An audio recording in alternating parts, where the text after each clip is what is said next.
सृष्टिस्थित्यप्ययेहानियतिदृशितमो बन्धमोक्षाश्च यस्मात् अस्य श्रीब्रह्मरुद्रप्रभृतिसुरनरद्वीषशत्रात्मकस्य विष्णोर्व्यस्ताः समस्ताः सकलगुणनिधिः सर्वदोषव्यपेतः चिन्तयेतं मुनीनामवलात्मनां भक्तियोगविधानार्थं कथं पश्येमहि स्त्रियः भक्तियोगविधानविषयं तथा परमहंसानां मुनीनामवलात्मनां भक्तियोगविधानार्थं कथं पश्येमहि स्त्रियः भक्तियोगविधानविषयಂ. ಕುಂತಿದೇವಿ ಕೃಷ್ಣ ವಾಪಸ್ ಹೊರಡ್ತಾ ಇದ್ದಾರೆ ಧ್ಯಾನ ಮುಗಿದ ಮೇಲೆ. ಪಟ್ಟಾಭಿಷೇಕ ಎಲ್ಲ ಆಯಿತು ಪಾಂಡವರಿಗೆ. ವಾಪಸ್ ಹೋಗ್ಬೇಕಾದ್ರೆ ಕುಂತಿ ಮಾಡಿದ ಪ್ರಾರ್ಥನೆ ಸ್ತೋತ್ರ ಇದೆಲ್ಲ ಕೂಡ. ಪರಮಹಂಸ ಇದ್ದಾರೆ, ಮುನಿಗಳಿದ್ದಾರೆ. ಅಮಲಾತ್ಮನ ನಿರ್ಮಲವಾದ, ಅಮಲ ಅಂದರೆ ನಿರ್ಮಲ, ಆತ್ಮ ಅಂದರೆ ಮನಸ್ಸು, ನಿರ್ಮಲ ಅಂತಃಕರಣರಾದವರು ಏನಿದ್ದಾರಲ್ಲ, ಭಕ್ತಿಯೋಗ ವಿಧಾನಾರ್ಥಂ ಕಥಂ ಪಶ್ಯೇಮಹಿ ಸ್ತ್ರೀಯ ಭಕ್ತಿಯೋಗ ವಿಧಾನ ವಿಷಯಂ. ಭಕ್ತಿಯೋಗ ವಿಧಾನಾರ್ಥಂ ಅಂದರೆ ಅರ್ಥಶಬ್ದಕ್ಕೆ ವಿಷಯ ಅಂತ ಅರ್ಥ. ಭಕ್ತಿಯೋಗ ವಿಧಾನ ವಿಷಯಂ, ಭಕ್ತಿಯೋಗದ ವಿಧಾನಕ್ಕೆ ವಿಷಯವಾಗಿರತಕ್ಕಂಥ ರೀತಿಯಲ್ಲಿ ಸ್ತ್ರೀಯ ಕಥಂ ಪಶ್ಯೇಮಹಿ, ಸ್ತ್ರೀಯರನ್ನು ಹೇಗೆ ನೋಡೋದು ಅಂದರೆ ಅರ್ಥ ಏನು ಅಂದರೆ, ಪುರುಷರೆಲ್ಲ ಹೋಗಿದ್ದಾರೆ, ಸ್ತ್ರೀಯರೆಲ್ಲ ಉಳ್ಕೊಂಡಿದ್ದಾರೆ, ಅವರೆಲ್ಲ ಯಾವ ರೀತಿಯಲ್ಲಿ ಭಕ್ತಿಯೋಗವನ್ನು ಮಾಡಬೇಕು ಎಂಬುದು ಕುಂತಿಯ ಪ್ರಾರ್ಥನೆ. ಮುಂದಿನ ಶ್ಲೋಕ ನೋಡಿ. ಉಪದಃ ಸಂತು ನಶ್ಯಶ್ವತ್ ತತ್ರ ತತ್ರ ಜಗತ್ಪತೆ ಭವತೋ ದರ್ಶನಂ ಯತ್ ಸ್ಯಾತ್ ಅಪುನರ್ಭವ ದರ್ಶನಂ. ವಿಪದಃ ಸಂತು ನಃ ಶಶ್ವತ್ ತತ್ರ ತತ್ರ ಜಗತ್ಪತೆ ಭವತಃ ದರ್ಶನಂ ಯತ್ ಸ್ಯಾತ್ ಅಪುನರ್ಭವ ದರ್ಶನಂ. ಜಗತ್ಪತಿ ಕೃಷ್ಣ, ಜಗದ್ಗುರು ತಿನ್ನೊಂದು ಪಾಠನೂ ಇದೆ. ಜಗದ್ಗುರು ಕೃಷ್ಣ ನನಗೆ, ನಮಗೆ, ಶಶ್ವತ್ ಯಾವಾಗಲೂ ಕೂಡ, ವಿಪದಃ ಸಂತು ತತ್ರ ತತ್ರ ಅಲ್ಲಲ್ಲಿ ಏನು ಬರಬೇಕು ನಮಗೆ, ವಿಪತ್ತು ಬರ್ತಾನೆ ಇರಬೇಕು. ಭಾರಿ ಇಂಪಾರ್ಟೆಂಟ್ ಅದು. ವಿಪದಃ ಸಂತು ನ ಶಶ್ವತ್ ತತ್ರ ತತ್ರ ಜಗತ್ಪತಿ. ತತ್ರ ತತ್ರ ಆಗಾಗ್ಗೆ ಬರ್ತಾ ಇರಬೇಕು. ಬರೀ ಸುಖರೇ ಇದ್ರೆ ಸಾಲದು, ದುಃಖನೂ ಇರ್ತಿರ್ಬೇಕು, ವಿಪತ್ತುಗಳು ಬರ್ತಾ ಇರಬೇಕು. ಅದೇನು ವಿಷಯ, ಅದ್ರ ಉದ್ಯೋಗ ವಿಷಯ ಏನಂದರೆ ಭವತೋ ದರ್ಶನಮ್ಯ ಸ್ಯಾತ್. ಆಗ ದರ್ಶನ ನಿಮಗೆ ಅರ್ಥ ಆಗುತ್ತೆ. ಪುನರ್ಭವ ದರ್ಶನಂ, ಅದರಿಂದ ಮತ್ತೊಮ್ಮೆ ಹುಟ್ಟು ಬರೋ ಪ್ರಸಂಗ ಬರೋದಿಲ್ಲ. ಅದರಿಂದ ಯಾವಾಗಲೂ ಕೂಡ ಏನಿರಬೇಕು, ಮತ್ತೆ ವಿಪತ್ತುಗಳು ಇರ್ತಾ ಇರಬೇಕು. ಇನ್ನೂ ಯಾಕ್ಯಾರು ಉಪಯೋಗ ಆಗಿದೆ ಇದನ್ನು. ಪ್ರತಿ ವಿಪತ್ತು ಏನಾಗಿದೆ ನಮಗೆ, ಇನ್ನು ಸ್ಮರಣೆಗೆ ಸಾಧನವಾಗಿ. ಮತ್ತು ಸಂಕಟ ಬಂದ ವೆಂಕಟರಮಣ ಅಂತ ಹೇಳ್ತೇವಲ್ಲ, ಈ ಮಾತಿನ ಅರ್ಥ ಅದು ಅರ್ಥ ಬೇರೆ. ಸಂಕಟ ಬಂದಾಗ ಮಾತ್ರ ವೆಂಕಟರಮಣ ಆಗಬಾರದು. ಸಂಕಟ ಬಂದ ವೆಂಕಟರಮಣ ನೆನಪಾಗುತ್ತೆ. ಸಂಕಟ ಬರ್ತಾ ಇರಲಿ ಅಂತ ಅರ್ಥದಲ್ಲಿ ಭಾಳ ಇಂಪಾರ್ಟೆಂಟ್.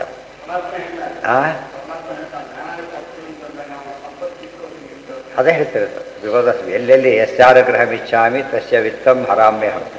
ಯಾರ್ಯಾರು ಅನುಗ್ರಹವನ್ನು ಮಾಡೋಕ್ಕೆ ಇಷ್ಟಪಡ್ತಾರೋ ಮೊದಲು ಸಂಪತ್ತು ಕಿತ್ಕೊಂಡ್ಬಿಡ್ತಾನೆ ಅಂತ ಹೇಳ್ತಾರೆ. ಸಂಪತ್ತನ್ನು ತೊಗೊಂಡ್ಬಿಡ್ತೇನೆ, ಬುದ್ಧಿ ಬರುತ್ತೆ ಅವರಿಗೆ ಅಂತ ಅರ್ಥ. ಆದರೆ ಬಡವರೆಲ್ಲ ಭಾರಿ ಹೋಗಿರೋದು ಅರ್ಥ ಅಲ್ಲ. ಅವ್ರಿಗೆ ಭಕ್ತಿ ಬರೋದಾದರೆ ಅದು ಅಲ್ಲಿ ಕಂಡೀಷನ್. ಅಲ್ಲಿ ಭಕ್ತಿ ಬರೋದಾದರೆ ಭಾರಿ ಒಳ್ಳೆಯದು. ಇದು ಒಬ್ಬ ವಾರಾಣದ ಹುಡುಗ ಇದ್ದಾನೆ, ಒಬ್ಬ ಭಿಕ್ಷುಕ ಇದ್ದಾನೆ, ಇಬ್ಬರು ಬೇಡಾರೆ. ಆದರೆ ಇವನು ಜ್ಞಾನಕ್ಕೊಂದು ಲಿಂಕ್ ಇಟ್ಕೊಂಡಿದ್ದ. ಅವನೇನಿಲ್ಲ ಭಿಕ್ಷುಗಳಲ್ಲಿ ವೃತ್ತಿ ಮಾಡ್ಕೊಂಡ್ಬಿಟ್ಟಿದ್ದಾನೆ. ಅದಕ್ಕೆ ಆಗಬಾರ್ದು. ವಿಪತ್ತು ಬರೋದು ದೊಡ್ಡ ಕೆಲಸ ಆಗಬಾರದು. ಏನಾಗಬೇಕು, ಅದರಿಂದ ವಿಶೇಷ ಇದು ಬರಬೇಕು. ಇವು ಲೋಕದಲ್ಲಿ ಜನಕ್ಕಿದು ಅರ್ಥ ಆಗೋದಿಲ್ಲ. Failure first step to success ಅಂತ ಕರೀತಾರೆ. ಫೇಲ್ಯೂರ್ ಒಬ್ಬ ಸಕ್ಸಸ್ ಈ ದಾರಿ, ಗೊತ್ತಾಯ್ತಾ? ಅದ್ರ ಫೇಲ್ ಆಗ್ತಾರೆ, ಫೇಲ್ ಆಗ್ತಾರೆ. ಸರ್ ವೆರಿ ವೆರಿ ಸಕ್ಸಸ್ಫುಲ್ ಅಂತ ಮೂರ್ಖತನ. ಅದು ಉಪಯೋಗ ಮಾಡಿಕೊಂಡ್ರೆ ಇದು ಸಾಧನೆ ಅಂದರೆ. ಅದು ಇಲ್ಲರೂ ಬರೀ ಬೈಯೋದಾಗುತ್ತೆ ಹೊರತು ಕೆಲಸ ಅಂತ ಆಗೋದೇ ಇಲ್ಲ. ಪರ್ಪಸ್ ಏನು ಅಂದರೆ, ಆ ರೀತಿ ಮಾಡಿದಾಗ ಹಾಗಾಗಿ ಬಯಸ್ಕೊತಾ ಇದ್ದರೆ ಒಳ್ಳೆ ದಾರಿಯಲ್ಲಿ ಇರ್ತೀವಿ ಅಂದರೆ ಅರ್ಥ ಏನು ಅಂದರೆ, ಬಯಸ್ಕೊಂಡ್ರೆ ಒಳ್ಳೆ ದಾರಿ ಇರ್ತಾರಲ್ಲ ಅರ್ಥ ಅಲ್ಲ. ಅಂತ ಯೋಗ್ಯತೆ ಇದ್ದವ್ರು ಮಾಡ್ತಾರೆ, ಅದು ಜ್ಞಾಪಿಸಿದ್ರೆ ಉಪಯೋಗ ಆಗುತ್ತೆ ಅಂತ ಅರ್ಥ. ತುಂಬ ಅರ್ಥ ಇದೆ ಅದಕ್ಕೆ. ಸಹ ಸಂತೋನ ಶಶ್ವತ್. ವಿಪತ್ತ ಬಿ ಅಂದರೆ ವಿಷ್ಣು, ವಿಷ್ಣು ಪದ, ವ್ಯಾಸಪದ. ನಿಮ್ಮ ಶಾಸ್ತ್ರ ಕೇಳೋ ಯೋಗ ಕೊಡ್ತಾ ಇರೋ ಯಾವಾಗಲೂ ಕೊಡು ಅಂತ ಅರ್ಥ. ಈ ವಿಪತ್ತು ಹೋಯ್ತಾರೆ ಈಗ. ಯಾವ ವಿಪತ್ತಿದು? ವಿ ಪದ. ವಿ ಅಂದರೆ ವಿಷ್ಣು, ವಿಷ್ಣು ಪದಗಳನ್ನು ಕೇಳ್ತಕ್ಕಂಥ ಯೋಗ ಸದಾ ಕೊಡ್ತಾ. ತತ್ರ ತತ್ರ ಶಬ್ದಕ್ಕೆ ಶಶ್ವತ್, ಯಾವಾಗಲೂ ಕೊಡ್ತಾ ಇದ್ದಾರೆ. ಶ್ರವಣಾದಿ ವಿನಾನೈವ ಕ್ಷಣಂ ತಿಷ್ಠೇದಪಿ ಕ್ವಚಿತ್. ತತ್ರ ತತ್ರ ಜಗತ್ಪತೆ. ತತ್ರ ತತ್ರ ಅಂದರೆ ವ್ಯಾಪ್ತಿ. ಅದು ಯಾವಾಗಲೂ ಕೊಡ್ತಾನೆ ಇರು. ಇದು ಅದು ಆಗಾಗ್ಗೆ ಕೊಡ್ತಾ ಇರು, ಇದು ಯಾವಾಗಲೂ ಕೊಡ್ತಾ ಇರು. ಅದು ಭಾಳ ಮುಖ್ಯ. ಏನೋ ಅದು ಭಾರಿ ಇಂಪಾರ್ಟೆಂಟ್. ಅದಕ್ಕೆ ದಾಸರು ಬರೀತಾರೆ, ನೀನು ನರಕಕ್ಕೆ ಬಗ್ಗೆ ಎಲ್ಲಿ ಬೇಕಾದ್ರೆ ಹಾಕು, ಡೋಂಟ್ ವರಿ. ಮತ್ತು ಶಾಸ್ತ್ರ ಕೇಳೋ ಯೋಗ ಮಾತ್ರ ಕೊಟ್ಬಿಟ್ಟು ಸಾಕಿರ್ತಾರೆ. ಅದೇನರ್ಥ, ಅಲ್ಲಿ ಹೋಗೋ ಸಾಧ್ಯತೆಯೇ ಇಲ್ಲ. ಅದು ಕೇಳೋ ಯೋಗ ಇದ್ರೆ ಏನಾಗುತ್ತೆ, ಅಲ್ಲಿಗೆ ಹೋಗೋ ಸಾಧ್ಯತೆಯೇ ಇಲ್ಲ. ಅದನ್ನೆಲ್ಲ ಅರ್ಥ ಮಾಡಿಕೊಂಡ್ರೆ ತತ್ರ ಜಗತ್ಪತಿ. ನೀನು ಕೇಳೋ ಜಾತಕ್ಕೆ ಕೇಳಿದ್ರೆ ಜಗತ್ಪತಿ ನೀನು. ಈಶಾವಾಸ್ಯಮಿದಂ ಸರ್ವಂ ಯತ್ಕಿಂಚ ಜಗತ್ಯಾಂ ಜಗತ್, ಈಶಾವಾಸ್ಯದ ಅರ್ಥ ಅದು. ಇದು ವೇದಾರ್ಥ ಪರಿಬ್ರಹ್ಮಿತ ಭಾಗವತ ಅಂತ ಅದೆಲ್ಲ ಸೇರಿಸ್ಕೋಬೇಕು. ಜಗತ್ ಶಬ್ದಕ್ಕೆ ವಾಯುದೇವರು, ಜಗತ್ಪತೆ ಪ್ರಾಣಪತೆ, ಗೊತ್ತಾಯ್ತಾ. ನೀನು ಸರ್ವೋತ್ತಮ, ಅವರು ಜೀವೋತ್ತಮರು. ಅವ್ರ ಶಾಸ್ತ್ರ ಕೇಳೋ ಯೋಗ ನಮಗೆ ಕೊಡ್ತಾ ಇರಬೇಕು. ಭವತೋ ದರ್ಶನಂ ಯಸ್, ಅದರಿಂದ ನಿನ್ನ ದರ್ಶನ ತಿಳಿಬೇಕು ನಮಗೆ. ಎಷ್ಟು ಸ್ವಾರಸ್ಯ. ನಿನ್ನ ದರ್ಶನ ಅಂದ್ರೇನು? ದರ್ಶನಗಳು, ಬದ್ಧ ದರ್ಶನ, ಸಿದ್ಧಾಂತ, ನಿನ್ನ ತಿಳಿಬೇಕು ಸಿದ್ಧಾಂತ ಅಂತ ಅರ್ಥ. ನಿನ್ನ ಸಿದ್ಧಾಂತ ತಿಳಿತಾ ಇರಬೇಕು. ಮತ್ತು ಭವತೋ ದರ್ಶನಂ ಯಸ್ಯಾತ್ ಅಪುನರ್ಭವ ದರ್ಶನ. ಈ ದರ್ಶನ ಯಾವುದಕ್ಕೆ ಕಾರಣ ಆಗಬೇಕು ಅಂದರೆ ಅಪುನರ್ಭವ ದರ್ಶನ, ಮೋಕ್ಷದ ಪ್ರಾಪ್ತಿ. ಅಪುನರ್ಭವ ಅಂದರೆ ಏನು? ನಚ ಪುನರಾವರ್ತತೆ ನಚ ಪುನರಾವರ್ತತೆ, ಮತ್ತೆ ಹುಟ್ಟಿಲ್ದಿರೋರು, ಅದಕ್ಕೆ ಕಾರಣ ಆಗಬೇಕು. ಈ ಮಾತಿಗೆ ಎಷ್ಟು ಅರ್ಥ ಇದೆ ಅಂದರೆ ಎಲ್ಲರೂ ನಿತ್ಯ ಪ್ರಾರ್ಥನೆ ಮಾಡ್ತಕ್ಕಂಥ ಚೌಕಡಿವೆಲ್ಲ ಕೊಡು. ಅದಕ್ಕೆ ಭಾಗವತ ಅಂತ ಹೇಳಿದರೆ ಭಕ್ತಿ ಹುಟ್ಟಿಸೋದಕ್ಕೆ ಮಂತ್ರದಂಡ ಇದ್ದಾಗೆ ಭಾಗವತ. ವಿ ವಿ ವಿ ಅಂದರೆ ವಿಷ್ಣು. ಪದ ಅಂದರೆ ಏನು? ಪದಗಳು ಶಾಸ್ತ್ರ ಪದಗಳು. ವಿಷ್ಣು ಪದ ಅಂದರೆ ಎಲ್ಲಿ ಬಂತು? ಅದು ಶಾಸ್ತ್ರ. ಅರ್ಥ ಆಯ್ತಾ? ಮತ್ತು ಇನ್ನೊಂದಿದೆ, ವಿಪದೋ ನೈವ ವಿಪದ ಸಂಪದೋ ನೈವ ಸಂಪದ. ಇನ್ನೊಂದು ವಾಕ್ಯ, ವಿಪದೋ ನೈವ ವಿಪದ ಸಂಪದೋ ನೈವ ಸಂಪದ. ವಿಪತ್ತುಗಳು ವಿಪತ್ತುಗಳಲ್ಲ, ಸಂಪತ್ತುಗಳು ಸಂಪತ್ತುಗಳಲ್ಲ. ಏನರ್ಥ? ಅದಕ್ಕಾಗಿ ಡಿಸ್ಟೆನ್ಸೇ ಬದಲಾಯಿತು. ವಿಪತ್ತುಗಳು ವಿಪತ್ತಲ್ಲ, ಸಂಪತ್ತಲ್ಲ. ಏನು ಅಂತ ಏನು ಗೊತ್ತಾ? ವಿಪದ್ ವಿಸ್ಮರಣಂ ವಿಷ್ಣೋ ಸಂಪನ್ ನಾರಾಯಣ ಸ್ಮೃತಿ. ದೇವರನ್ನು ಮರೆಯೋದೇ ವಿಪತ್ತು. ದೇವರ ಸ್ಮರಣೆ ಮಾಡಿ ದೊಡ್ಡ ಸಂಪತ್ತು. ಅದಕ್ಕೆ ಇನ್ನೇನು ಸಂಪತ್ತು ಬೇಕು ಅದಕ್ಕೆ ಅಂತ ಕೇಳ್ತಾರೆ. ಇದು ಅರ್ಥ ಮಾಡಿಕೊಂಡ್ರೆ ಅತ್ಯಂತ ದೊಡ್ಡ ವಿಪತ್ತು ಅಂತ್ಯಕಾಲ. ಆ ಕಾಲಕ್ಕೆ ಇಂಥ ಸ್ಮರಣೆ ಕೊಟ್ಬಿಡು. ಅದು ಅದಕ್ಕಿಂತ ಸಂಪತ್ತು ಇಲ್ಲೇ ಇಲ್ಲ, ಮತ್ತೆ ಹುಟ್ಟಿ ಬರೋದೇ ಇಲ್ಲ. ಅದು ಯಾವ ಸಂಪತ್ತು ವಾಪಸ್ ಹೇಳ್ಕೊಂಬರುತ್ತೆ, ಅದು ಬಿಡಿಸ್ಬಿಡುತ್ತೆ. ಆದ್ದರಿಂದ ಸಂಪನ್ ನಾರಾಯಣ ಸ್ಮೃತಿ. ಅದೇ ಮಾತು ಭಾಗವತನ ಮುಂದೆ ಬಂದಿದೆ. ಏನಂತ? ಜಗತ್ತಲ್ಲಿ ಏನಿರ್ಬೇಕು ನಮಗೆ ಅಂತ ಕೇಳಿದರೆ ಅದು ಇದು ಅಲ್ಲ, ಭಗವಂತನ ಸ್ಮರಣೆ. ಅಂತ್ಯಕಾಲದ ನಾರಾಯಣ ಸ್ಮರಣೆ ಬೇಕು. ನಾರಾಯಣ ಸ್ಮೃತಿ, ನಾರಾಯಣ ಸ್ಮರಣೆ. ಅದಕ್ಕಿಂತ ದೊಡ್ಡ ಭಾಗ್ಯ ಇಲ್ಲ. ಪರೀಕ್ಷೆಗೆ ಓದಿದ್ದೆಲ್ಲ ಪರೀಕ್ಷೆ ಕಾಲದ ನೆನಪು ಅಂದರೆ ಮುಗೀತು, ಕೋರ್ಸ್ ಮುಗೀತು ಅಂತಾನೆ ಅಂತ. ಆಗೊಂದು ಮರ್ತು ಹೋದರೆ ಇಡೀ ರಿಪೀಟ್ ಆಗಬೇಕಾಗುತ್ತೆ. ಆದ್ದರಿಂದ ನಿಜವಾದ ಸಂಪತ್ತರ ಭಗವಂತನ ಸ್ಮೃತಿ. ಅದನ್ನು ಇನ್ನೊಂದು ಮಾತಾಡ್ತಾರೆ, ಸ್ಮರ್ತವ್ಯ ಸತತಂ ವಿಷ್ಣು ವಿಸ್ಮರ್ತವ್ಯೋ ನಜಾತಚಿತ್ ಸರ್ವೇ ವಿಧಿ ನಿಷೇಧಾಸ್ಯು ಏತಯೋರೇವ ಕಿಂಕರ. ಎಲ್ಲ ವಿಧಿ ನಿಷೇಧಗಳು ಆಮೇಲೆ. ಕಿಂಕರ ಅಂದರೆ ಏನು? ಆಮೇಲೆ ಅವೆಲ್ಲ ಕೂಡ. ದೊಡ್ಡ ವಿಧಿ ಏನು? ವಿಷ್ಣು ಸ್ಮರಣೆ ಮಾಡಬೇಕು. ದೊಡ್ಡ ನಿಷೇಧ ಯಾವುದು? ವಿಷ್ಣು ವಿಸ್ಮರಣೆ ಆಗಬಾರ್ದು. ಇದಕ್ಕೆ ಲಿಂಕ್ ಕೊಟ್ಟೆ ಉಳಿದಲ್ಲ. ಇಂಜಿನಿಯರ್ ತೊಗೊಂಡು ಏನು ಮಾಡ್ತೀರಿ? ಸಾಲು ಹೋಗಿ ಕೆಲಸಕ್ಕೆ ಬರುತ್ತೆ. ಅದು ಸಿಕ್ತಂದ್ರೆ ಸಾಕು. ಅದಕ್ಕೆ ಇವೆರಡು ಇಂಪಾರ್ಟೆಂಟ್. ಹರಿಸ್ಮರಣೆ ಎಲ್ಲ ಬರುತ್ತೆ, ಫಾಲೋ ಆಗಿಬಿಡುತ್ತೆ. ಅದು ಬಿಟ್ಟರೆ ಮುಗಿದೋಯ್ತು. ಯಸ್ಯಾದ ಪುನರ್ಭವ ದರ್ಶನ. ನೋಡಿ, ಪರೀಕ್ಷೆಗಾರ ಜ್ಞಾಪಕ ಬಂತು, ಪಾಸ್ ಆದ, ಕೆಲಸ ಸಿಕ್ತು, ಸಂಬಳ ಬಂತು, ಪ್ರಮೋಷನ್ ಬಂತು, ರಿಟೈರ್ ಆದ, ಆಮೇಲೆ ಪೆನ್ಷನ್ ಬಂತು, ಸತ್ತರೆ ಫ್ಯಾಮಿಲಿ ಪೆನ್ಷನ್ನು ಬಂತು. ಅಲ್ಲಿ ನೆನಪಾಗಿದ್ದು ಇಷ್ಟೇ ಅಲ್ಲ. ಅದು ಮರೆತುಬಿಟ್ರೆ ಎಲ್ಲ ಹೋಗ್ಬಿಡ್ತಿತ್ತು ಕೇಳಿ. ಅದು ಯಾವ ಕಾಲಕ್ಕೆ ನೆನಪ, ಆ ಕಾಲಕ್ಕೆ ನೆನಪಾಗಬೇಕು. ಅದಕ್ಕೆ ಇದು ಬರಬಾರ್ದು, ಮೋಸ ಮಾಡಿ ಬೋಧನೆ ಬರೋದಿಲ್ಲ. ಯಾಕೆ? ಕರ್ಣನಿಗೆ ಏನಾಯಿತು, ಆಗ ಮರ್ತೋಗ್ಲಿ ಅಂತ ಹೇಳ್ಬಿಟ್ರು. ಇದು ನೋಡಿ, ಅದು ಒಂದು ದೊಡ್ಡ ವರ ಅಂದರೆ ಅಂತ್ಯಕಾಲಕ್ಕೆ ದೇವರ ಸ್ಮರಣೆ, ದೊಡ್ಡ ಶಾಪ ಅಂದರೆ ದೇವ್ರ ವಿಸ್ಮರಣೆ. ಅದೇ ಆ ಕಾಲಕ್ಕೆ ಬಂದ ಮತ್ತೆ ಹುಟ್ಟಲೇಬೇಕು. ಅಪುರುಷ ಜ್ಞಾನಿಯಾಗಿದ್ದರೂ ಹುಟ್ಟಬೇಕಾದ್ರಿಂದ ಆ ಆ್ಯಂಗಲಲ್ಲಿ ಯೋಚನೆ ಮಾಡ್ತಾ ಇರ್ಬೇಕು ಯಾವಾಗ. ಆಗ ನಮಗೆ ಎರಡೇ ಬರೋದು. ಒಂದು, ಬೇರೆ ಕಡೆಗೆ ಯೋಚನೆ ಬರೋದಿಲ್ಲ. ಯಾವಾಗ ಪಾಸಿಟಿವ್ ಥಿಂಕಿಂಗ್ನೆಲ್ಲ ಹೇಳ್ತಾರೆ ಮನುಷ್ಯ, ಅದು ಬರೀ ನೆಗೆಟಿವ್ ಆಗಿಬಿಡೋದು. ಅಪುನರ್ಭವಂ ದರ್ಶಯತಿ. ಅನುಭವ ದರ್ಶನ ಅಪುನರ್ಭವಂ ಮೋಕ್ಷಂ ದರ್ಶಯತಿ. ತಂದುಕೊಂಡು ಬಿಡುತ್ತೆ, ಗೊತ್ತಾಯ್ತಂತ. ಮೋಕ್ಷ ದರ್ಶನ ಆಗತ್ತೆ ನಮಗೆ ಅದರಿಂದ. ನಿನ್ನ ದರ್ಶನಕ್ಕೆ ನೀನು ನೋಡಬೇಕು ಅಂತ ಒಂದು ಅರ್ಥ, ನಿನ್ನ ಸಿದ್ಧಾಂತ ತಿಳಿಬೇಕು. ಅರ್ಥ ಎಲ್ಲಿ ಬಂದಿದೆ? ಏಮೇ ಮತಂ ನಿತ್ಯಂ ಅನುತಿಷ್ಠಂತಿ ಮಾನವ. ಮತ ಅಂದ್ರೆ ಒಂದೇ, ದರ್ಶನ ಅಂದ್ರೆ ಒಂದೇ. ಶ್ರದ್ಧಾವಂತೋ ಅರಸೋಯಂತೋ ಮುಚ್ಚಂತೆ ತೇಪಿ ಕರ್ಮಪಿ. ಎಷ್ಟು ಬ್ಯೂಟಿಫುಲ್ ಮೀನ್. ಪ್ರತಿಯೊಂದಕ್ಕೂ ಕೂಡ ಅನೇಕ ಅರ್ಥ. ಇದೇನು ಸಾರ, ಅನೇಕ ಅರ್ಥಗಳು ಏನು ಗೊತ್ತಾ? ಬೇರೆ ಕಡೆ ಇಲ್ಲಿ ಸೇರುತ್ತಷ್ಟೇ. ಬೇರೆ ಕಡೆ ಏನು ಹೇಳಿರ್ತಾರೆ ಅದು ಎಲ್ಲ ಕಡೆ ಅನುಸಂಧಾನ ಮಾಡ್ಕೊಂಡು ಹೋಗ್ಕೊಳ್ರೆ ಎಲ್ಲ ಮರೆಯೋ ಚಾನ್ಸಸ್ಸೇ ಬರೋದಿಲ್ಲ. ಅದು ಅಲ್ಲಿಗೆ ಇದು ಇಲ್ಲಾದ್ರೆ ಏನಾಗ್ಬಿಡತ್ತಾಗ ಗ್ಯಾಪ್ ಬರೋದು. ಅಪುನರ್ಭವಂ ದರ್ಶಯತಿ. ಪುನಃ ಭವ ಅಂದರೆ ಹುಟ್ಟು, ಪುನಃ ಭವತಿ, ಮತ್ತೆ ಹುಟ್ಟುತ್ತಾನೆ. ನಾ ಪುನರ್ಭವ, ನಾ ಮತ್ತೆ ಹುಟ್ಟೋದಿಲ್ಲ, ಅಷ್ಟೇ ಅರ್ಥ. ಮನ್ನೇ ತ್ವಾಂ ಕಾಲಮೀಶಾನಂ ಅನಾದಿನಿಧನಂ ಪರಂ ಸಮಂ ಚರಂತಂ ಸರ್ವತ್ರ ಭೂತಾನಾಂ ಯನ್ವಿಧ ಕಲಿಹಿ. ಬನ್ನೇ ತ್ವಾಂ ಕಾಲಂ ಈಶಾನಂ ಅನಾದಿನಿಧನಂ ಪರಂ ಸಮಂ ಚರಂತಂ ಸರ್ವತ್ರ ಭೂತಾನಾಂ ಯನ್ಮಿಥಃ ಕಲಿಹಿ. ಬನ್ನೇ ತ್ವಾಂ ಕಾಲಂ ಈಶಾನಂ. ನೀನೇನು ತಿಳ್ಕೊಂಡಿದ್ದೆ ನಾನು? ಕಾಲಃ ವಿಷ್ಣು ಸಹಸ್ರನಾಮದ ಹೆಸರು. ಈಶಾನಃ ಈಶಾನ ಪ್ರಾಣದ ಪ್ರಾಣ. ಅನಾದಿ ನಿಧನಂ ಅನಾದಿ ಎಲ್ಲವೂ ವಿಷ್ಣು ಸಹಸ್ರ ಪದಗಳೇ. ಗೊತ್ತಾಯ್ತಾ? ಕಾಲಂ ಮನ್ನೆ, ಈಶಾನಂ ಮನ್ನೆ, ಅನಾದಿ ನಿಧನಂ ಮನ್ನೆ. ಅದು ಬರೀ ಅಲ್ಲ, ಪರಂ ಕಾಲಂ, ಪರಂ ಈಶಾನಂ, ಪರಂ ಅನಾದಿ ನಿಧನಂ ಮನ್ನೆ. ಹೈಯೆಸ್ಟ್ ಅಲ್ಟಿಮೇಟ್ ಅಂತ ನನಗೆ ಗೊತ್ತಿದೆ. ಇದು ಬುದ್ಧಿ ಯಶಸ್ಸಿರೋದೇ ಅದರೊಳಗೆ. ಗೊತ್ತಾಯ್ತು? ಸದಾಕಾಲ ಹರಿ ಸರ್ವೋತ್ತಮತ್ವ ಸಂಬಂಧನೂ ಇದೆ ಸೋದರಳಿಯ. ಇಲ್ಲಿ ನೋಡಿದರೆ ಮಗ ಜೀವೋತ್ತಮತ್ವ ವಿವಸೇನ ಇವೆರಡು ಇದ್ದಿದ್ದರಿಂದ ಆಕೆಗೆ ಎಂಥ ಸ್ಥಿತಿಯಲ್ಲೂ ಸೋಲು ಬರಲೇ ಇಲ್ಲ. ಬನ್ನೇ ತ್ವಾಂ ಕಾಲಮೀಶಾನಂ ಅನಾದಿ ನಿಧನಂ ಪರಂ. ಪರಂ ಬೇರೆ ಮಾಡಿಕೊಂಡ್ರೆ ಹರಿರೇವ ಪರಹ ಇತ್ಯಾದಿ. ನೀನು ಪೂರ್ಣ ಅಂತ ನನಗೆ ಗೊತ್ತಿದೆ. ತಾವು ಇನ್ನೊಂದು ಅರ್ಥ ಪರಂ ಎಲ್ಲರಿಂದ ಭಿನ್ನ ಅಂತ ನನಗೆ ಗೊತ್ತಿದೆ, ಸರ್ವವಿಲಕ್ಷಣ ಅಂತ ಗೊತ್ತಿದೆ. ಅವಿಷ್ಟು ಸೇರಿಸ್ಕೋಬೇಕು. ಸಮಂ ಚರಂತಂ ಸರ್ವತ್ರ, ಎಲ್ಲ ಕಡೆ ಸಮ, ನೀನು ನಿಷ್ಪಕ್ಷಪಾತಿ. ಇನ್ನೊಂದು ಸಮ ಅಂದರೆ ಮಹಾಲಕ್ಷ್ಮಿ, ಮಾಯಾ ಸಹಿತ ಸಮಃ, ಲಕ್ಷ್ಮೀ ಸಮೇತರಾಗಿ ಇಬ್ಬರು ಸಮವ್ಯಾಪ್ತರಾದ್ದರಿಂದ ನಾರಾಯಣೇಂದ್ರ ಸಂಪತ್ತು ಕೇಳಬಾರಾಗ ಜೊತೆಗೆ ಇದ್ದೇ ಇರ್ತಾರೆ ಅಂತ ಅರ್ಥ. ತತ್ರ ಸನ್ನಿಹಿತ ಶ್ರೀಶ್ಚ ಯತ್ರ ಸನ್ನಿಹಿತೋ ಹರಿ ಮುಂದೆ ಬರುತ್ತದೆ. ಎಲ್ಲಿ ದೇವರಿರ್ತೋ ಬಹಳಷ್ಟು ಅಲ್ಲೇ ಬಂದುಬಿಡ್ತಾರೆ. ಆದರೆ ಪ್ರತ್ಯೇಕ ಸೌಭಾಗ್ಯ ಕೇಳಬಾರ್ದು. ಯಾತಕ್ಕೆ? ದೇವ್ರ ಜೊತೆ ಇದ್ದೇ ಇರುತ್ತದು. ಗೊತ್ತಾಯ್ತು? ದೇವ್ರ ಜೊತೆ ಇದ್ದೇ ಇರೋದ್ರಿಂದ ಅನ್ನ ಹಾಕಿ ನೀರೆಲ್ಲ ಕೊಡಿ ಅಂತ ಅಂಡರ್ಸ್ಟುಡ್. ಮತ್ತೇನು ಕೇಳಬೇಕಾಗಿಲ್ಲ. ಅದು ವಿಶೇಷ. ಯಾರು ಅದನ್ನೇ ಕೇಳ್ತಾರೆ ಏನಾಗುತ್ತೆ? ಅಟ್ಟ ತೊಗೊಂಡು ನಾವು ಬೇಡ ಅಂತ ಆಚೆ ಬಿಟ್ಬಿಡ್ತಾರೆ ಅಷ್ಟೇ.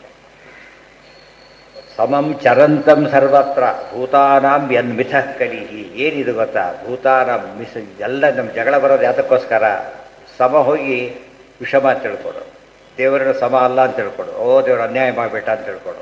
ಇದೇ ನಿಮಗೆ ಕಲಿ ಅಂದ್ರೇನು? ಕಲಹ. ಕಲಿ ಶಬ್ದ ಕಲಹ ಅಂತ ಅರ್ಥ. ಅದಕ್ಕೆ ದುರ್ಯೋಧನ ಬರೀ ಯುದ್ಧ ಯುದ್ಧ ಯುದ್ಧ, ಬರೀ ಎಲ್ಲವಿಲ್ಲ, ಬರೀ ಸೋಲೋ ಯುದ್ಧಗಳು ಅಷ್ಟೇ. ಏನು ಉಪಯೋಗ? ಕಲಿ ಶಬ್ದಕ್ಕೆ ಫಸ್ಟ್ ಮೀನಿಂಗೇ ಕಲಹ ಅಂತೇಳಿ. ಕಲಿಯುಗದಲ್ಲಿ ಬರೀ ಜಗಳಗಳು, ಈ ಪಾರ್ಟಿ ಜಗಳ, ಆ ಜಗಳ, ಈ ಬರೆಯಲ್ ಜಗಳ, ಮಾತೆತ್ತಿದ್ರೆ ಜಗಳ. ಯಾಕೆ? ಕಲಿ ಕಾನ್ಸೆಪ್ಟೇ ಅದು. ಹೊಂದಾಣಿಕೆ ಬರಬಾರ್ದು ಯಾರಲ್ಲೂ ಕೂಡ. ಕಲಿ ಕಲಿಯುಗದಲ್ಲಿ ಅದಕ್ಕೆ ಜಗಳ ಬಿಡ. ಯಾಕಂದ್ರೆ ಕಲಿಯುಗದಲ್ಲಿ ಜಗಳ ಆಡ್ತಾರೆ ಇರಬೇಕು ಅಂತ ಹೇಳ್ತಾರೆ. ಹಾಗಲ್ಲ, ಜಗಳ ಇದೆ, ಹುಷಾರಾಗಿರಿ ಅಂತ ಅರ್ಥ. ಬಲು ಬೇಗ ಜಗಳ ಬರೋದ್ರಿಂದ ಆದಷ್ಟು ಏನು ಮಾಡಬೇಕು? ಹುಷಾರಾಗಿದ್ದರೆ ಜಗಳ ಬರೋದಿಲ್ಲ. ರಾತ್ರಿ ಲೈಟ್ ಹೋಗುತ್ತೆ, ವ್ಯವಸ್ಥೆ ಮಾಡಿಕೊಳ್ಳಿ ಅಂತ ಅರ್ಥ. ಗೊತ್ತಾಯ್ತಾ? ಕತ್ಲಲ್ಲಿ ಅಂತ ಅರ್ಥ ಅಲ್ಲ ಅವ್ರಿಗೆ. ಪ್ರಿಕಾಷನ್ ಕೊಡೋ ಉದ್ದೇಶ ನೀರು ಬರೋದಿಲ್ಲ ಅಂತ ನೀರು ಹಿಡಿದಿಟ್ಕೊಂಡಿರಿ ಅಂತ ಅರ್ಥ. ಬರೋದಿಲ್ಲ ಅಂತ ಹೇಳಿದ್ದಾರೆ, ಇವತ್ತು ನೈವೇದ್ಯ ಸ್ನಾನ ಏನೂ ಇಲ್ಲ ಅಂತ ತಿಳ್ಕೊತಾರ. ಬೇರೆ ಏರ್ಪಾಡು ಮಾಡ್ಕೊಳ್ಳಿ ಅಂತ ಅರ್ಥ. ತುಂಬ ಜನ ತಪ್ಪು ಹಾಕಿದ್ರು. ಕಲಿಯುಗದಲ್ಲಿ ಆಗೋದೇ ಹೇಗಿರ್ಬಿಡ್ರಿ ಆಗತ್ತೆ ಅಂತಾರೆ, ಅನ್ಕೋಬಾರ್ದಾಗೆ. ಈಗ ಆಗಬಾರ್ದು ಅಂತ ಹೇಳಿದ್ದಾನೆ, ನಾವು ಪ್ರಯತ್ನ ಮಾಡಬೇಕು ಅಂತ ಅರ್ಥ. ಇಲ್ದರು ಹೇಳು ಅವೆಲ್ಲ ಕುಡಿಯೋದೆಲ್ಲ. ಯಾಕಂದ್ರೆ ಯುಗ ಸರ್ ಬರೀ ಹಾಕ್ಕೊಳ್ಳಿದ್ರೆ ಕಲಿ ಸಂತೋಷ ಆಗ್ತದೆ ಅಂತ. ಕಲಿ ಸಂತೋಷ ಆಗ್ಲಿಕ್ಕೆ ಬದುಕಬೇಕಾ? ದೇವರೇ ಸಂತೋಷ ಆಗ್ಲಿಕ್ಕೆ ಬದುಕಬೇಕಾ? ಅವೆಲ್ಲ ಅಂದರೆ ದುರ್ಲಾಭ ಪಡಿತೇವೆ ಅಂತಲ್ಲ. ಹಾಗೆ ಪೇಪರ್ ಡಿಫಿಕಲ್ಟಿ ಫೇಲ್ ಆಗಬೇಕು ಅಂತ ಅರ್ಥ ಅಲ್ಲ.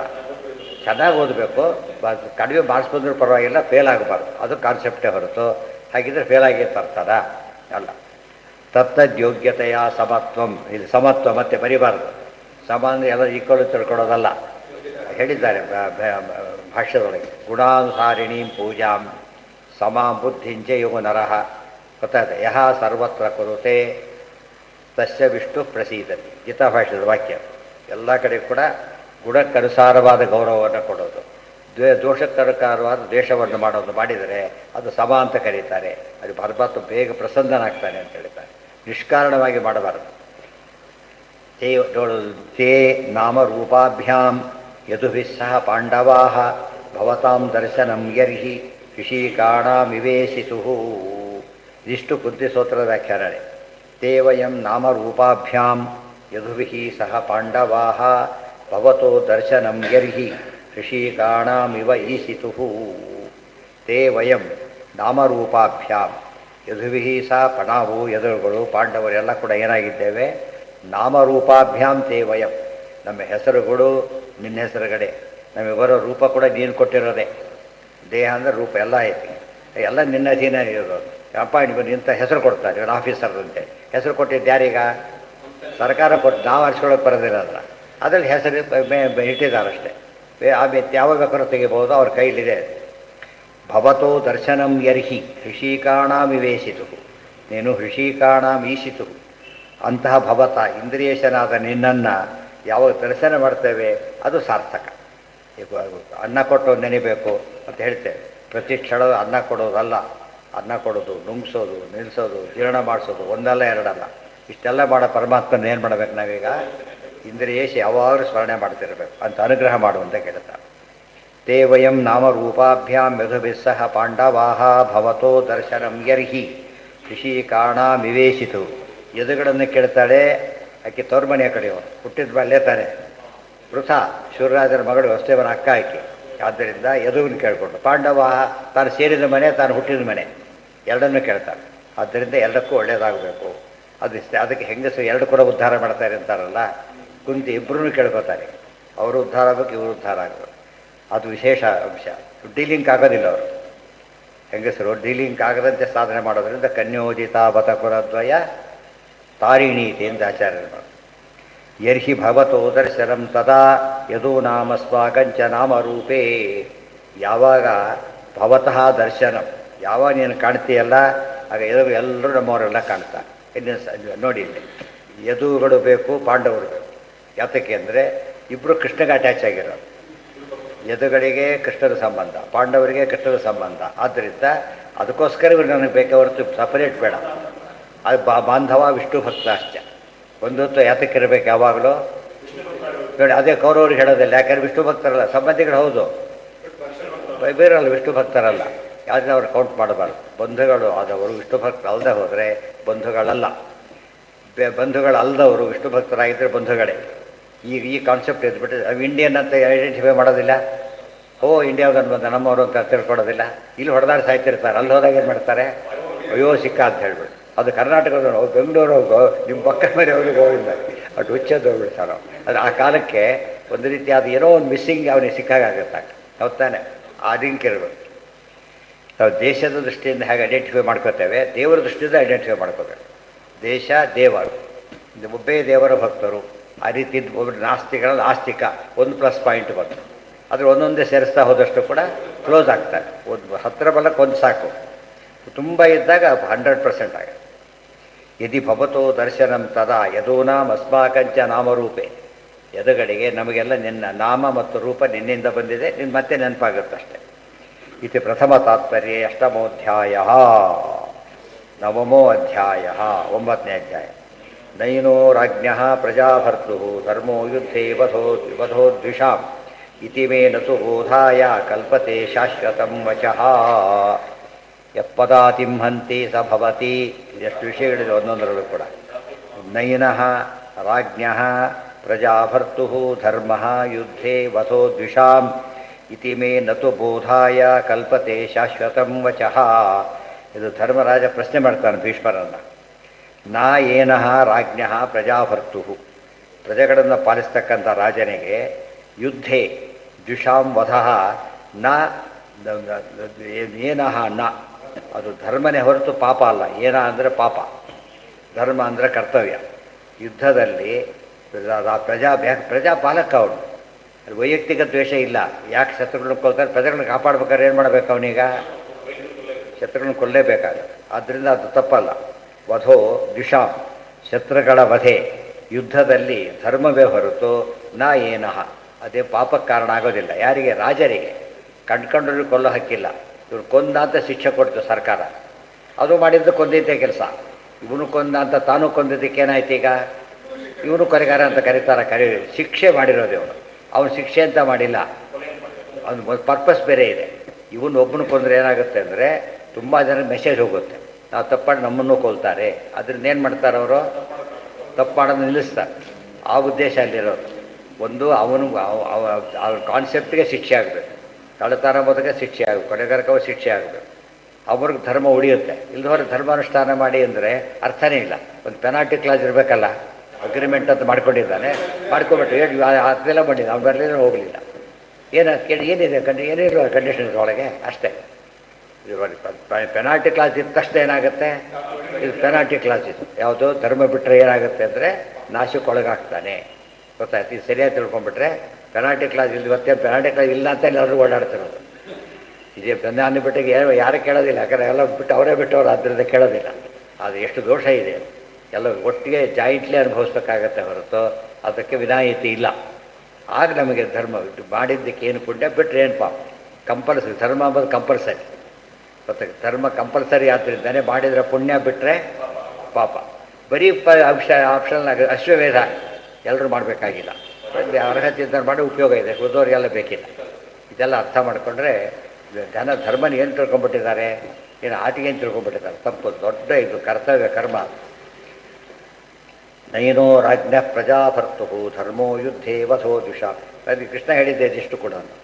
ಇದಿಮೇ ನತು ಬೋಧಾಯ ಕಲ್ಪತೆ, ಇದು ಶಾಶ್ವತಂ ವಚಃ, ಇದು ವೇದಸಿದ್ಧವಾದ ಸಿದ್ಧಾಂತ. ಇದು ನನಗೆ ಇನ್ನೂ ಅರ್ಥ ಆಗ್ತಾ ಇಲ್ಲ, ಅದಕ್ಕೆ ಉಪದೇಶ ಮಾಡಬೇಕು ಅಂಥೇಳಿ ಕೇಳ್ಕೊತಾನೆ ಭೀಷ್ಮರನ್ನ. ಭೀಷ್ಮರ ಉಪದೇಶ ಇಲ್ಲಿ ಬರುತ್ತೆ, ಮತ್ತೆ ಮಹಾಭಾರತದಲ್ಲಿ ಬಂತು. ಇದು ಧರ್ಮವಾದ ಹೇಳ್ಕೊತಾರೆ. ಹೀಗಾಗಿದೆ, ನನಗೆ ಗೊತ್ತಾಗ್ತಾ ಇದೆ, ಸ್ವಲ್ಪ ಇನ್ನೂ ತಿಳಿಸಿ ನನಗೆ ಕನ್ವಿನ್ಸ್ ಮಾಡಿ. ಅದೇ ತಾನೇ ಆತ ರಾಜ್ಯ ಬೇಡ ಅಂತ ಹೇಳ್ತಾರೆ. ಬಂಧುವದೆಯ ಪಾಪ ಬಂದಿದೆ, ರಾಜ್ಯ ಆಡೋದಿಲ್ಲ ನಾನೀಗ, ಅದು ಕಳ್ಕೋಬೇಕು, ರಾಜ್ಯ ಬಿಟ್ಟು ಕಾಡಿಗೆ ಹೋಗ್ಬಿಡ್ತೇನೆ ಅಂತ ಹೇಳ್ತಾರೆ. ಅದಕ್ಕೆ ಉತ್ತರ ಕೊಡಬೇಕಾಗಿದೆ. ಅದಿಷ್ಟು ಮಹಾಭಾರತದಲ್ಲಿ ಬಂದರೆ ಇಲ್ಲಿ ಸಂಬರಿ ಕೊಟ್ಬಿಡ್ತಾರೆ, ಏನು ಹೇಳಿದ್ರು ಅಂತೇಳಿ. ಅದು ಒಂದಕ್ಕೊಂದು ಟ್ಯಾಲಿ ಆಗ್ತಾ ಹೋಗುತ್ತೆ. ಅರ್ಥೋಯಂ ಬ್ರಹ್ಮಸೂತ್ರಾಣ ಭಾರತಾರ್ಥ ವಿನಿರ್ಣಯ ಎಂಬುದಕ್ಕೆ ನಿದರ್ಶನ. ಅಲ್ಲಿ ಹೇಳ್ತಾರೆ ಎಷ್ಟು ಪುಣ್ಯ ಅಂತ ಹೇಳಿದರೆ, ಭಗವದ್ಗೀತೆಯಲ್ಲಿ ಆಚಾರ್ಯ ಕೋಟ್ ಮಾಡಲಿಲ್ಲ, ಇಲ್ಲಿ ಕೋಟ್ ಮಾಡ್ತಾರೆ. ಏನು ವಿಷಯ ಇದು ನಿಮಗೆ ಇಲ್ಲಿ ಕೋಟ್ ಮಾಡಬೇಕಾಗಿತ್ತು, ನೀವು ಅರ್ಥ ಆಗತ್ತೆ. ಯಹ ಪದಾತಿಂ ಹಂತಿ, ಯಾವನೋ ಪದಾತಿಯನ್ನು ಕೊಲ್ತಾನೋ, ಸಭವತಿ ಚಾತುರ್ಮಾಸ್ಯ ಯಾಜಿ, ಚಾತುರ್ಮಾಸ್ಯ ಯಜ್ಞ ಮಾಡಿದ ಪುಣ್ಯ ಬರುತ್ತೆ ಅವನಿಗೆ. ಸಹ ಯಹ ಸಾಧಿನಂ, ಸಾಧಿ ಅಂದರೆ ಅಶ್ವಾರೋಹಿ, ಅವನು ಕೊಂದರೆ ಅಗ್ನಿಷ್ಠೋಮಸ್ಯ, ಅಗ್ನಿಷ್ಠೋಮಯ ಮಾಡಿದ ಪುಣ್ಯ ಬರುತ್ತೆ. ಯಹ ಹಂತಿ ಗಜರಥೌ, ಆನೆ ಕುದುರೆಯನ್ನು ಕೊಲ್ತಾನೆ ಅವನಿಗೆ ಅಶ್ವಮೇಧ ರಾಜಸೂಯಾಭ್ಯಾಂ, ಎರಡು ಮಾಡಿದ ಫಲ ಬರುತ್ತೆ ಇತ್ಯಾದಿ ವೇದವಾಕ್ಯ ಹೇಳ್ತಾ ಇದೆ. ಅರ್ಥ ಆಯ್ತಾ? ಇತ್ಯಾದಿ ವೇದವಾಕ್ಯಗಳು ಬಂದಿದೆ. ಎಲ್ಲಿ ಕೊಟ್ಟು ಮಾಡಬೇಕಾಗಿತ್ತು ನಾವು ಇದನ್ನು? ಅಲ್ಲ, ಯಾವ ಪ್ರಸಂಗದಲ್ಲಿ, ಎಲ್ಲಿ ಯಾವ ಪ್ರಸಂಗದಲ್ಲಿ ಬರಬೇಕಾಗಿತ್ತು?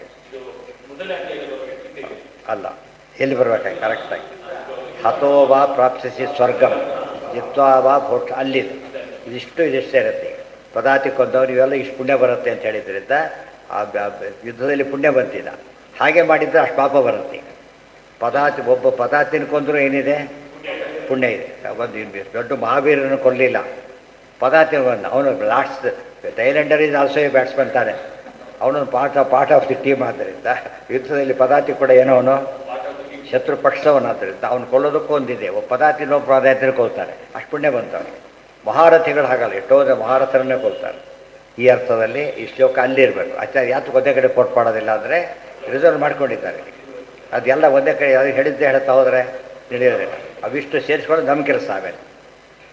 ಹಂತಿ ಗಜರಥೌ ಸೋ ಅಶ್ವಮೇಧ ರಾಜಸೂಯಾಭ್ಯಾಂ, ಪದ ಇದೆ ಈಗ. ರಾಜಸೂಯಾಶ್ವಮೇಧೇ ಎಲ್ಲಿ ಬಂದಿದೆ? ವಾಯುಸೂತ್ರದಲ್ಲಿ ಬಂದಿದೆ. ಅದಕ್ಕೆ ಅಶ್ವಮೇಧ ಕೆಲವರು ಮಾಡ್ತಾರೆ, ರಾಜಸೂಯಾಶ್ವಮೇಧ ಎರಡೂ ಮಾಡ್ತಾರೆ. ರಾಜಸೂಯ ಮಾಡಿದ್ರೆ ಅಶ್ವಮೇಧ ಸೇರಿಸ್ಬಿಡ್ತಾರೆ ಅದರೊಳಗೆ. ಪಾಂಡವರು ಹಾಗೆ ಮಾಡಿದ್ದೆ ರಾಜಸೂಯ, ಆಗ ಕೊಂಡಾಡ್ತಾರೆ ಅದಕ್ಕೆ. ಆದ್ದರಿಂದ ಬರೀ ಅಶ್ವಮೇಧ ಮಾಡಿದವರು ತುಂಬ ಹೆಚ್ಚು, ಅದು ರಾಜಸೂಯ ಮಾಡಿದ್ರೆ ಭಾರಿ ಕಡಿಮೆ. ಯಾಕೆಂದರೆ ದೊಡ್ಡ ಯಾಗ, ಪೋಸ್ಟ್ ಇದನ್ನು ಡಾಕ್ಟರ್ ಥೀಸಿಸ್ ಅಂತ ಆ ಥರ ಆ ಸ್ಥಿತಿಯಲ್ಲಿರೋದು, ಎಲ್ಲರೂ ಮಾಡೋಕ್ಕಾಗಲ್ಲ ಅದನ್ನು. ಯಃ ಪದಾತಿಂ ಹಂತಿ ಸಭವತಿ ಚಾತುರ್ಮಾಸ್ಯ ಯಾಜಿ, ಯಹ ಸಾದಿನಂ ಸೋ ಅಗ್ನಿಷ್ಠೋಮಸ್ಯ ಯಾಜಿ ಸೇರಿಸ್ಕೋಬೇಕು. ಯೋ ಹಂತಿ ಗಜರಥೌ ಸಹ ಅಶ್ವಮೇಧ ರಾಜಸೂಯಾಭ್ಯಾಂ ಯಾಜಿ ಇತ್ಯಾದಿ. ಶಾಶ್ವತ ನಿತ್ಯ ಅಂದರೆ ವೇದವಾಕ್ಯ. ಎಲ್ಲ ನಿತ್ಯ ವೇದ ಸಮಸ್ತಾಶ್ಚ ಇದೆ. ಏನಂತ ಹೇಳಿದ್ರೆ ಹೇಳಬೇಕಾದ್ರೆ ನಿತ್ಯ ಅನಿತ್ಯ ಅಂತ ಮೂರು ಭಾಗ ಮಾಡಿದರು. ಯಾವುದು ನಿತ್ಯ ಅಂತ ಹೇಳಿದರು? ತತ್ಸಂಖ್ಯಾನದಲ್ಲಿ ನಿತ್ಯ ವೇದಾ ಸಮಸ್ತಾಶ್ಚ ಅಂತ ಹೇಳಿದ್ದಾರೆ. ಆ ದೃಷ್ಟಿಯಿಂದ ಸರಿ ತಿಳ್ಕೊಂಡಿರ್ಬೇಕಲ್ಲ. ಇವೆಲ್ಲ ತತ್ವಸಂಖ್ಯಾನ ಓದಿ ಉಪಯೋಗ ಆಯ್ತಾಗ. ತತ್ವಸಂಖ್ಯಾನ ಅಲ್ಲಿ ಹೇಳಿದ್ದಕ್ಕೆ ಏನಾಯಿತು ಅಂದರೆ ಅನುಸಂಧಾನಕ್ಕೆ ಬಂತು. ಅಲ್ಲೇ ಇದಿಲ್ಲೇ ಆಗಿಬಿಟ್ಟಿದ್ರೆ ಈಗ ಅಕಸ್ಮಾತ್ ಹೇಳಿದ್ದೀರ ಅಂತ ತಿಳ್ಕೊಬೇಡಿ, ಎಲ್ಲ ಹೇಳ್ತಾ ಕೊಡಬೇಕೀಗ. ಅದಿಷ್ಟು ಕೂಡ ಮುಂದಕ್ಕೆ ಹೋಗೋದೇ ಇಲ್ಲ. ಸ್ಟೆಪ್ ಬೈ ಸ್ಟೆಪ್ ಅಂದರೆ ಏನಾಗುತ್ತಾಗ ಅರ್ಥ ಆಗುತ್ತೆ. ಮನನ ಮಾಡೋದು ಸುಲಭ, ಜ್ಞಾಪಕಟ್ಕೊಳ್ಳೋದು ಸುಲಭ, ಅನುಸಂಧಾನ ಸುಲಭ. ಅದೇ ಅದಕ್ಕೆ ಸಿಸ್ಟಮೆಟಿಕ್ ಸ್ಟಡಿ ಅಂದರೆ ಅದು. ಇವತ್ತು ಎಷ್ಟೋ ಜನ ಪಾಠಕ್ಕೆ ಹೋದರೆ ಕೇಳುತ್ತೆ, ಏನು ಹೇಳ್ತಿದ್ದಾರೆ? ಗೀತಾ ಭಾಷೆ ಹೇಳ್ತಾರೆ. ಏನಾಗಿ ಗೀತಾ ಭಾಷೆ ಹೇಳ್ತಾರೆ? ಹೇಗೆ ಅರ್ಥ ಆಗುತ್ತೆ ಅವನಿಗೆ? ಏನಿಲ್ಲ, ಸುಧಾರೇ ಹೇಳ್ತಾರೆ. ಗೋವಿಂದ ಏನು ಓದಿಲ್ಲ, ಫಸ್ಟೇ ಸುಧಾ ಓದ್ತಿದ್ದಾರೆ. ಅದು ಎಂಜಾಯ್ ಮಾಡೋಕ್ಕಾಗಲ್ಲ ಅವನಿಗೆ. ಫಸ್ಟೇ ನಿಮಗೆ ಸ್ವೀಟ್ ತಂದರೆ ತಿನ್ನೋಕ್ಕಾಗತ್ತಾ? ಗೊತ್ತಾಯ್ತಾ? ಜನಕ್ಕೆ ಅರ್ಥ ಆಗೋದಿಲ್ಲ. ಅಂದರೆ ಹೇಳೋರು ಏನು ಮಾಡ್ತಾರೆ ಗೊತ್ತಾ, ಒಂದು ಯಾರೇ ಬರಲಿ ಒಂದು ಕೋರ್ಸ್ ಅಂತ ಇಟ್ಕೋಬೇಕು. ತಪ್ಪು ಸಂಖ್ಯಾನ ಓದಪ್ಪ, ಮುಂದೆ ಬರದೇ ಹೋದ್ರೂ ಪರವಾಗಿಲ್ಲ. ಏನಾಯ್ತು ಅವನಿಗೀಗ? ಒಂದು ವಿಷಯ ಗಟ್ಟಿ ಆಯ್ತಾರೆ. ಇಲ್ಲಿ ಗಟ್ಟಿ ಆಗೋದಿಲ್ಲ, ಯಾಕಂದರೆ ಲಿಂಕೇ ಇಲ್ಲ ಅವರಿಗೆ. ಲಿಂಕೇ ಇಲ್ಲ ಅಂದರೆ ಇದು ಗಟ್ಟಿ ಆಗಲ್ಲ, ಫಸ್ಟ್ ಬರೋದೇ ಇಲ್ಲ. ಸಿಸ್ಟಮೆಟಿಕ್ ಹೋದ ಅರ್ಧ ಹತ್ತಿದೆಯಲ್ಲಪ್ಪ ಕರೆಕ್ಟ್, ಮುಂದೆ ಹತ್ಲಕ್ಕೆ ಬರುತ್ತೆ. ಒಂದು ಸ್ಟೆಪ್ ಹಿಡಿದು 4 ಸ್ಟೆಪ್ ಕೆಳಗಿಡಿದ್ರೆ ಏನು ಯಾವ ಹತ್ತೋದು ಅವನು, ಅದು ಉದ್ದೇಶ ಸರಿ ಇರೋದು. ಅದಕ್ಕೆ ಇವರು ಮಠದವರೇ ಏನು ಮಾಡ್ಬೇಕು ಎಲ್ಲರೂ ಅಂದರೆ, ನೀವು ಇಂಡಿಪೆಂಡೆಂಟ್ ಪಾಠ ಹೇಳ್ತೀರಾ, ಈ ಥರ ಸಿಲೆಬಸ್ ಹಾಕ್ಕೊಂಡು ಹೇಳಿ ಅಂತ ಹೇಳಿದರೆ ಕೆಲವರು ಫಾಲೋ ಮಾಡಿದ್ರು ಭಾರಿ ಉಪಯೋಗ ಆಗುತ್ತೆ. ಈ ಆ ಸಿಲೆಬಸ್ ಅವ್ರು ತೋಚಿದ್ದೇ ಸಿಲೆಬಸ್ಸು, ಹಾಗೆ ಹೇಳಬಾರ್ದು. ಏನೂ ಬರೋದಿಲ್ಲ, ಫಸ್ಟ್ ಸಂಸ್ಕೃತ ಕಲೀರಿ ಅಂತೇಳಿ ವಾಯುಸ್ತುತಿ ಬದ್ಧವಿದೆ ಹೇಳಿ ಅವರೆಲ್ಲ ಸಂಸ್ಕೃತ ಬಳಕೆ ತರಬೇಕು. ಅದು ಪದ್ಧತಿ. ಅದು ವ್ಯವಸ್ಥೆ ನಮ್ಮಲ್ಲಿಲ್ಲ. ತಾನು ಯಾವುದ್ರಲ್ಲೂ ತೋಚಿದ್ದೇ ಮಾಡೋದು, ಎಲ್ಲರೂ ಅವ್ರಿಗೆ ತೋಚಿದ್ದು ಮಾಡ್ತಾರೆ ಹೊರತು ಏನಿಲ್ಲ. ಬಂದು ಅಪಾಯಿಂಟ್ ತೋಚಿದ ಪಾಠ ಏನು ಪಾಠ ಏನಾಗುತ್ತೆ, ಹುಡುಗಿ ಏನು ವಿಷಯ ಬರುತ್ತೆ ಗೊತ್ತಾಯ್ತಾ. ಚಾಪ್ಟರ್ ಅದರ ದೊಡ್ಡದಿದ್ದಾಗ ವಿಭಾಗ ಮಾಡ್ತಾರೆ. ಅದು ಯಾವುದು ಕೆಲಸ, ಅದು ಯೂನಿವರ್ಸಿಟಿ ಕೆಲಸ. ಮಠಗಳು ಅಂದರೆ ಯೂನಿವರ್ಸಿಟಿಗಳವೆಲ್ಲ ಮತ್ತು ವಿದ್ಯೆ ಯೂನಿವರ್ಸಿಟಿ. ಅಧ್ಯಾತ್ಮ ವಿದ್ಯೆಗೆ ವಿಶ್ವವಿದ್ಯಾನಿಲಯಗಳು ಅಂದರೆ ಮಠಗಳಾದ್ದರಿಂದ ಎಲ್ಲ ವ್ಯವಸ್ಥೆ ಮಾಡಬೇಕು. ಹೋಗಿ ಅವ್ರು ಮಾಡ್ತಾರೋ ಕೇಳ್ತಾರೆ, ಕೊನೆ ಪಕ್ಷ ಬೇರೆಯವ್ರು ಕೇಳ್ತೇ ಹೋದರೆ ಅಷ್ಟರ ಮಟ್ಟಿಗೆ ಯಾರು ಕೇಳ್ತಾರಲ್ಲ, ಕೇಳಬೇಕು ಏನು ಹೇಳ್ತಾ ಇದ್ದಿ ಪಾಠ ಈಗ, ಅಲ್ಲಿ ಮೊದಲು ಯಾವುದು ಹೇಳಿದ್ಯಾ ಅವ್ರಿಗೀಗ ಕೇಳಬೇಕಾದ್ರೆ. ಹಾಗೆ ಏನು ಅರ್ಥ ಆಗಿರುತ್ತೋ ಅವರಿಗೆ ಸಾಧ್ಯ ಇಲ್ಲ. ಅದು ಹಾಗೆ ಹೇಳು ಅಂತ ಹೇಳಬೇಕು. ಅದು ಡಿಸ್ಕರೇಜ್ ಮಾಡಬಾರ್ದು, ಪಾಸಿಟಿವ್ ಎನ್ಕರೇಜ್ ಮಾಡಬೇಕು. ಸುಮ್ಮನೆ ಸರಿ ಎಲ್ಲ ಸರಿ ಅಂದ್ಬಿಟ್ರೆ ಏನಾಗುತ್ತಾಗ ತೋಚಿದ್ದೆ ಮಾಡ್ಕೊಂಡಿದ್ದು ಬಿಡ್ತಾರೆ ಅಷ್ಟೇ. ನೆಕ್ಸ್ಟ್ ಈಗ ಸ್ಥಿತಿ ವಿಶಿಖ ಹತೋ ವಿಶೀರ್ಣದಂಶಃ ಕ್ಷತಜ ಪರಿಪ್ಲುತ ಆತತಾಯುನೋ ಮೇ ಪ್ರಸವ ವಿಸಸಾರ ಮಧ್ವದಾರ್ಥಂ ಸಭವತು ಮೇ ಭಗವಾನ್ ಮುದೇ ಮುಕುಂದ. ನೋಡಿ, 5ರಿಂದ 45 ಶ್ಲೋಕಕ್ಕೆ ಹೋಗಿದ್ದಾನೆ. ಅಷ್ಟೆಲ್ಲ ಭೀಷ್ಮರು ಮಾಡೋ ಅದೆಲ್ಲ ಉಪದೇಶ ಎಲ್ಲ ಓದೋಯ್ತು. ಈಗ ಭೀಷ್ಮರ ಸ್ತುತಿ ಬಂದಿದೆ. ಈಗ ಅವ್ರು ಹೇಳ್ತಾರೆ, ಕೃಷ್ಣ ಎಷ್ಟು ದೊಡ್ಡವು ನೀನು, ಏನಂತ ಸ್ತೋತ್ರ ಮಾಡೋದು ನಾವೀಗ. ಶಿತಿ ವಿಶಿಖ ಹತಃ ಶಿತ ವಿಶಿತ ಹಸಃ. ನಾನು ನಿನ್ನ ಮೇಲೆ ಬಾಣ ಬಿಟ್ಟೆ ಗೊತ್ತಾಯ್ತಾ. ಅದೇನು ಸುಮ್ಮನೆ ಬಿಟ್ಟಿದ್ದಲ್ಲ, ಶಿತ ಶಾರ್ಪಾಗಿರೋದು.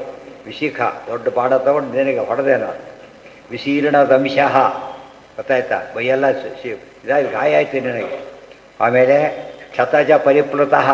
ಕ್ಷತಜ ಅಂದರೆ ರಕ್ತ, ಕ್ಷತ ಅಂದರೆ ಗಾಯ, ಅದರಿಂದ ಬರೋದು ಯಾವುದು ರಕ್ತ. ಕ್ಷತಜ ಪರಿಪ್ಲುತಃ, ಮೈಯೆಲ್ಲ ರಕ್ತ.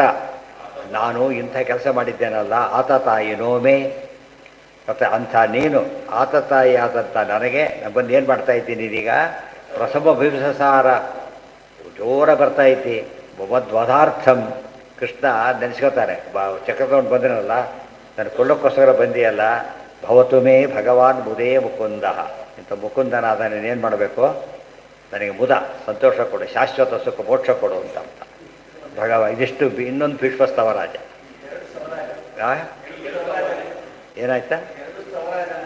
ಹೌದು, ಅದು ಭಾರತದ ಸವರಾಜ, ಇದು ಭಾಗವತದ ಸವರಾಜ. ಅದು ಭಾಳ ವಿಸ್ತಾರವಾಗಿದೆ, ಇದು ಚಿಕ್ಕದು. ಅದು ಅದರಲ್ಲೇ ಬರ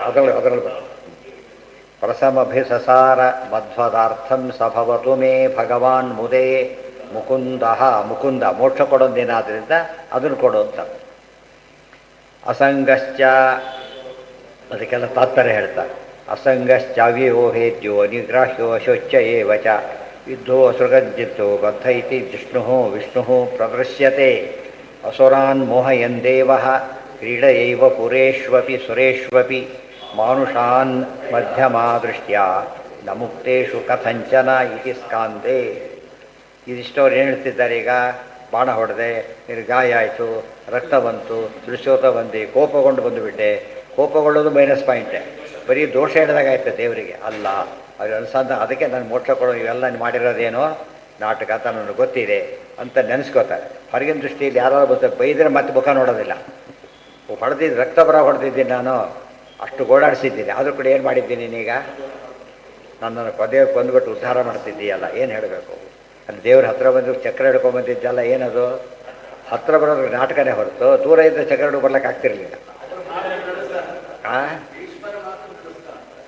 ಅದೇ ಅವ್ರಿಗೆ ಅರ್ಥ ಆಗೇ ಮಾತಾಡ್ತಿರೋದೆಲ್ಲ ಕೂಡ. ನಾನು ಹತ್ತಿರ ಬಂದೆ, ದೂರ ಹೋಗ್ತಾರೆ ಸಾಮಾನ್ಯ. ಇದನ್ನು ಮಾಡಿದವರು ದೂರ ಹತ್ತಿರ ಬರೋದಿಲ್ಲ. ಹತ್ತಿರ ಬಂದೆ ಅಂದರೆ ಇದಿಷ್ಟು ನಾನು ಭಕ್ತಿ ವೃದ್ಧಿ ಮಾಡಿದೆ ಹೊರತು ನೀನು ನನಗೆ ಕೆಡಿಸ. ಯಾಕೆ ಭಕ್ತ ಅಂತ ನೋಡಿಬಿಟ್ಟು ಈ ಭಕ್ತಿಗೆ ಎಷ್ಟು ಗಮನ ಕೊಡ್ತಾನೆ. ಪ್ರಣವೇ ಭಕ್ತ ಪ್ರಣಶ್ಯತಿ ಅಂತ ಪ್ರೂವ್ ಮಾಡೋಕ್ಕೆ ಬಂದಿದ್ದೆ ಅಂತ ಈ ಭಕ್ತಿಯಿಂದ ಹಾಡ್ತಾರೆ. ಏನು ಮುದ, ಹೌದು ಹೌದು.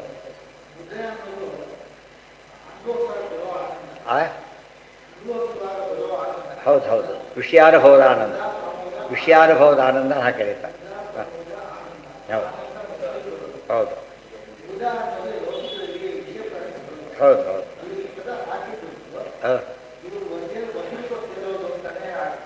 ಎಂತ ಹೇಳ್ತಾರೆ? ಹೌದು ಹೌದು ಇನ್ನೊಮ್ಮೆ ಹೇಳಿ, ಅರ್ಥ ಆಗಲಿಲ್ಲ, ಇನ್ನೊಮ್ಮೆ ಹೇಳಿ. ಹೌದು ಹೌದು ಹ್ಞೂ